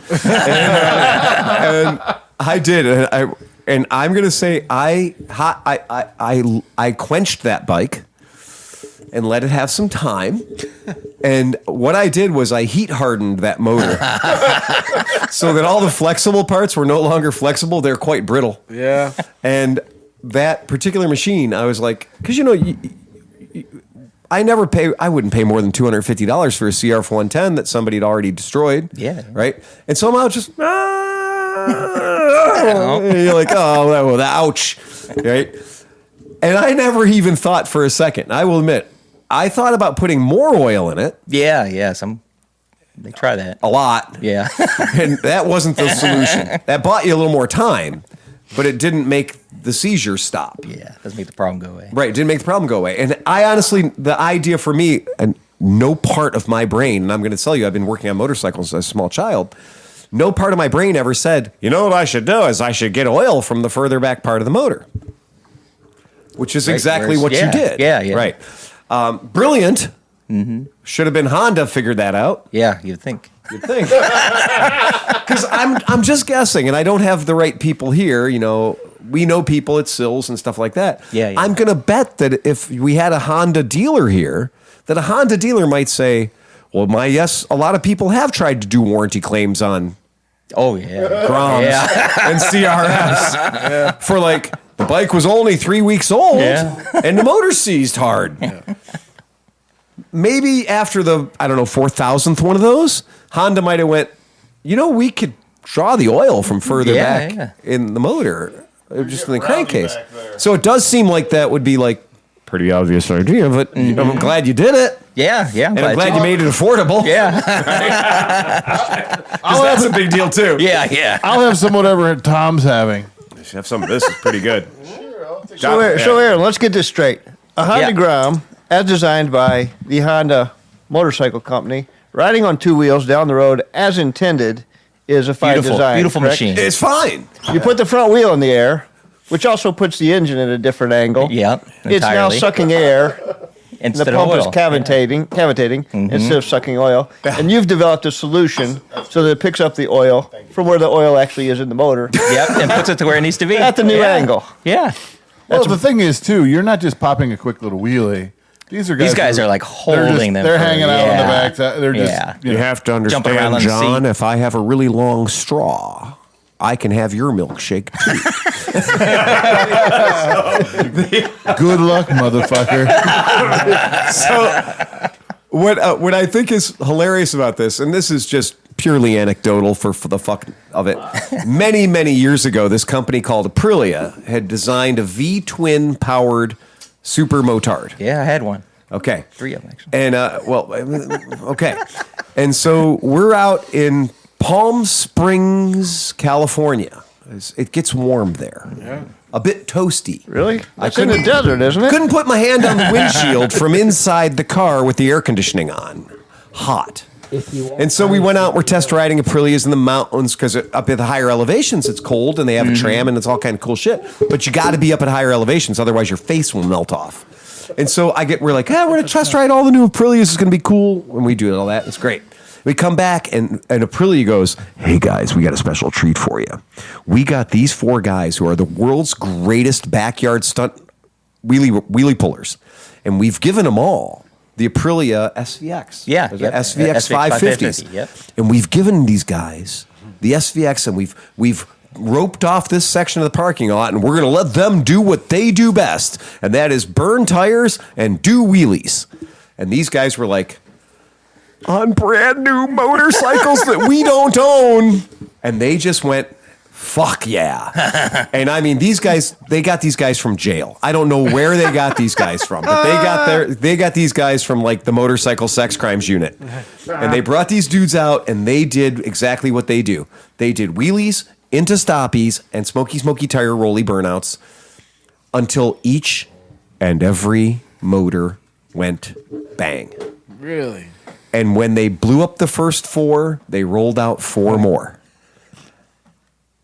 And now this That's is a marketing. V-twin. I was about to say, This is a V-twin powered liquid cooled motorcycle. But it had a problem with oil starvation at the 12 o'clock situation. But nobody ever briefed anybody on that. And the guys at Aprilia, well, they didn't really know that either because they're too busy focusing on, like, Capo Nords and all other kind of shit. This whole super motard thing's new to them. Yeah. And let alone the stunting thing, and realizing that the Italian engineers had never, ever conceived that this bike would have its small quantity of oil for a V-twin 550 hiding at the back of the oil crankcase and not going to any parts of the motor that needed it. Bang, bang, bang, bang. Renee and I are watching them fucking murder bikes that are minutes old. How much were the retail on this bike? Oh, $10,999 back in the day. Yeah. This is an $11,000 bike that had a 7-second warranty. And so what it was, we watched them blow up. And mind you, this is when they're trying to get dealers to buy them. Right. They're getting dealers there. And I'm going to... So, wait, just real quick. I'm having a glass of this. Yeah. And now I understand why Tom is speaking in cursive. En français. Is that black? Yeah, you got to put some bourbon in there to thin it out. No, that's what he did. Oh, he did? He made me the mix. Yeah, dude, get some ice in there. You'll thank me. No, I'll ice it out for you. Okay, I'm just like, oh boy. No. Well, this is a Donkey Phil drink. It's, the only person that can keep up with me on this kind of shit is Merritt. She got an angry mouth. But You got an angry mouth. don't ever fucking be like, Merritt, just bring us a drink. Merritt will come back with some like fucking shit that will haunt you. Like, yeah. Peggy loves just a fucking martini, straight Yeah, up. Like, yeah. Oh, I'd like some vodka with a splash of Right. a little bit of olive. While looking at a Stroh's bottle of put in it. vermouth. Yeah. Right, exactly. But they brought these out, and like they were telling dealers, and I don't know if you don't know about this shit. When your dealer, they take you to the dealer meeting, not to be like, you're great, here's a steak dinner and blowjobs. No, they take you out there to tell you, we're giving you a dinner, we're giving you Jay Leno is coming out, and then we're going to show you a list of the bikes you have to buy today. And this represents $1 million. Yeah. So everybody would be like, well, I got my dealer meeting at 4 p.m. with my rep. And you're like, these guys are all like, fucking, oh man. The steak is good. The lazy river's fun, right? We're going to go out and ride the motorcycles. Yay, that's great. But I got my fucking meeting. I know they're going to make me take an extra 40 bikes this month or this year or whatever. And then you go in for the meeting with your rep and you're like, you come out and you're bleeding and the whole thing and your butt hurts. And you're out $1 million for like a bunch of 50cc bikes you can't sell. And that's a dealer meeting. That's what it is. But in the meantime, though, they just blew up 20 fucking, and I'm lying, it's 12 bikes. They blew up 12 bikes in 150-degree weather. And now they're like, and by the way, you got to take 4 of those. The fuck I will. They don't last minutes, right? Oh, yeah, but they were abusing them. You think my customers are going to abuse them? Have you been to Cleveland? Yeah, super motard riders tend to be very Yeah, calm, yeah. respectable, law-abiding riders. How is that Aprilia manna? The word tard is in it. Okay? Good point. Okay. I think you got a point there. So I don't know if that's ever been pointed out so eloquently before. Yeah, right. That was good. we signed for 0 of them. Like at gunpoint. I was like, I will kill you. Do not make me take this. I'm straight up. I will break it, taking it out of the crate. I will return it to you in pieces. It will look like the dog chewed on it. Okay, we understand. We look pretty bad. The start show thing was a bad idea. Okay, great. Cool. No, it was a good idea. No, hold on. Kept you from fucking- I'm going to tell you Not how good they for fixed them. the problem.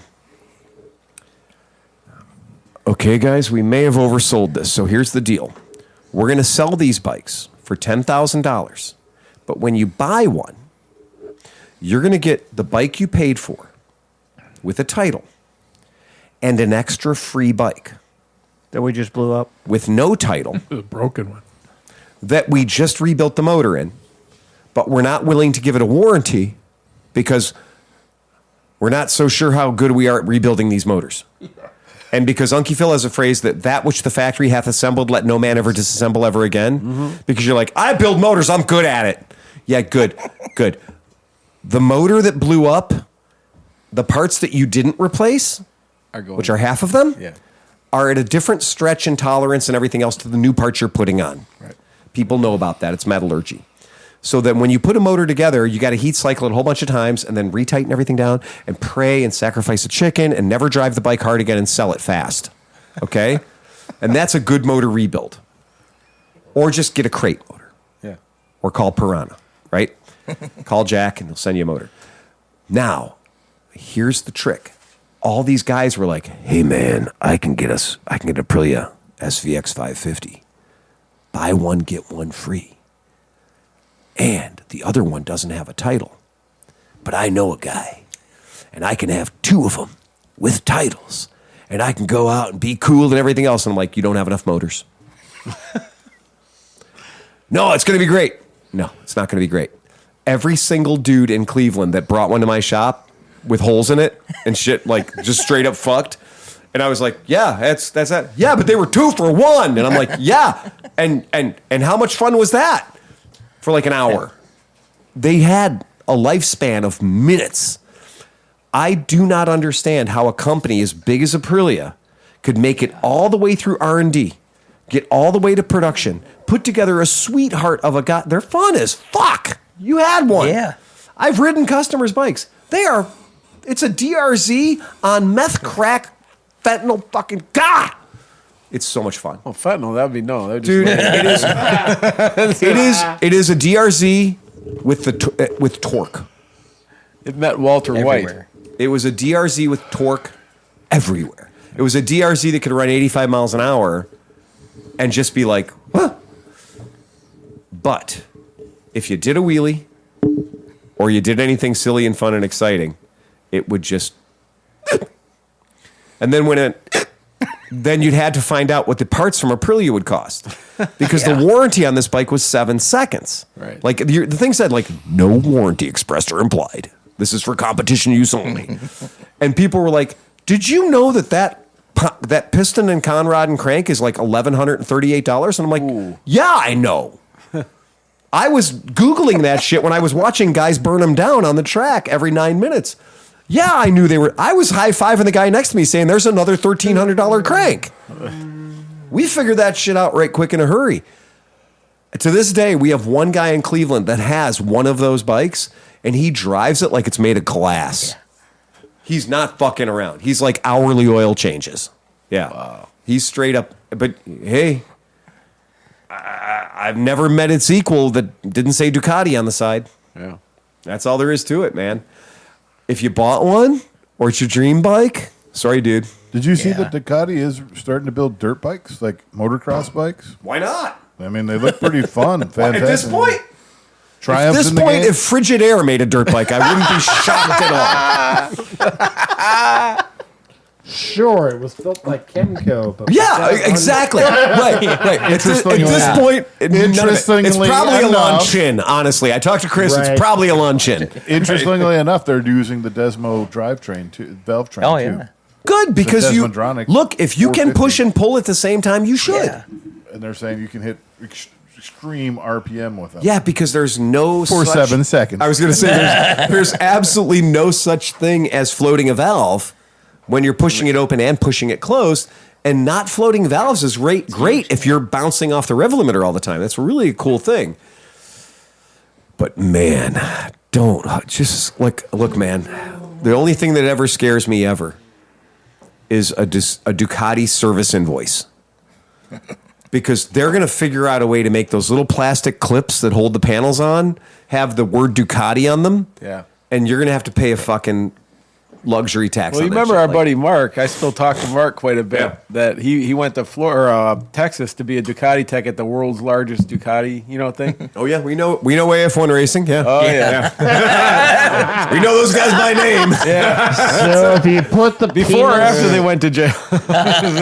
Anyways, But he was telling me how much money would just come in. Guys would come and buy a $60,000 Ducati, but then they'd make another 60 grand off of them just like servicing the bikes. Oh, your first oil change? That's $1,250. They just gotta bring that in. I mean, they're just taking it right there with like a Lamborghini where it's $25,000 for an oil change. If you're concerned about the cost of maintenance on the Ducati, you are not a Ducati owner. Right. You shouldn't be. Step away from the red jacket. Right. You're cool, man. Get a Honda. You're fine. Yeah. Get an SV650, as Josh Denal called it, the Ducati. You'll be fine, and you'll have money left over. Right. It'll be great. Right? Yeah. That's. I mean, I am lapsed. Yes, you've been lapsed. You're about to get lapsed again. I think somebody's showing you a blue flag. I think we're gonna red flag him and just do the old fucking. Here we go. Tom's gonna bring it home. Let's bring it home. No. Hold on. Church of Desmo. I'm lapsed Church of Desmo because I was a Ducati acolyte for a very long time. It's a thing to be a Ducati tech. You have to be in the Church of Desmo. That's good because I got a fucking multi-strada just- 1200 in my showroom right now. Just let him go. And I can hear the belt breaking. Right? Let him go. No. Let him go. If it's been more than 3 years or 1,200 miles, you have to have a belt. Okay. Again, I told you, I can hear the belt breaking from here. That is it. Exactly. Right. Yeah, it's it. It's Lapsed I'm so Church of glad Desmo. that you are Ducatisti. Oh yeah. I'm so glad because you get to work on the multistrada, I know. and then we get to find a buyer for the multistrada, which means interviewing a bunch of people that really shouldn't own a Ducati. Right. Right. Because that's what multistrada means. Is I should know. Multistrada means a slightly overweight 50-year-old man. Tom, can you say multi-strata 10 times in a row for me? No, Multistrada. Where are we at, Cinch? Multistrada. We're at. You got to say testostrata, yeah. Testosterone. Super leggero. We are at. Oh, you're turning me on. Oh, me Bruno. We are at. Seamus is at the bar, and he gets a call from his wife, and he's like, "Oh man, what do you want, dear?" She's like, "Seamus, I need you to come home immediately. I have to talk to you about something important." So he says, "All right, lads, I have to go and talk to the wife." They said, "May the Lord be with you." So he gets home and he says, "What, dear? What made you call me and have me come all the way from the pub home?" She said, "Seamus, I found your secret safe." Safe. That's what I said. I said, "Safe." Okay, safe. Yeah. Safe? So, sorry, I was trying to do an accent. He's like, Safe? "What woman? What's Oh safe?" my God, safe. What's safe? And he says, "The safe under your bed, Seamus. I found it, and I was able to open it. And you have some questions. You have some answers to tell me." He's like, "Okay, woman, what are your questions?"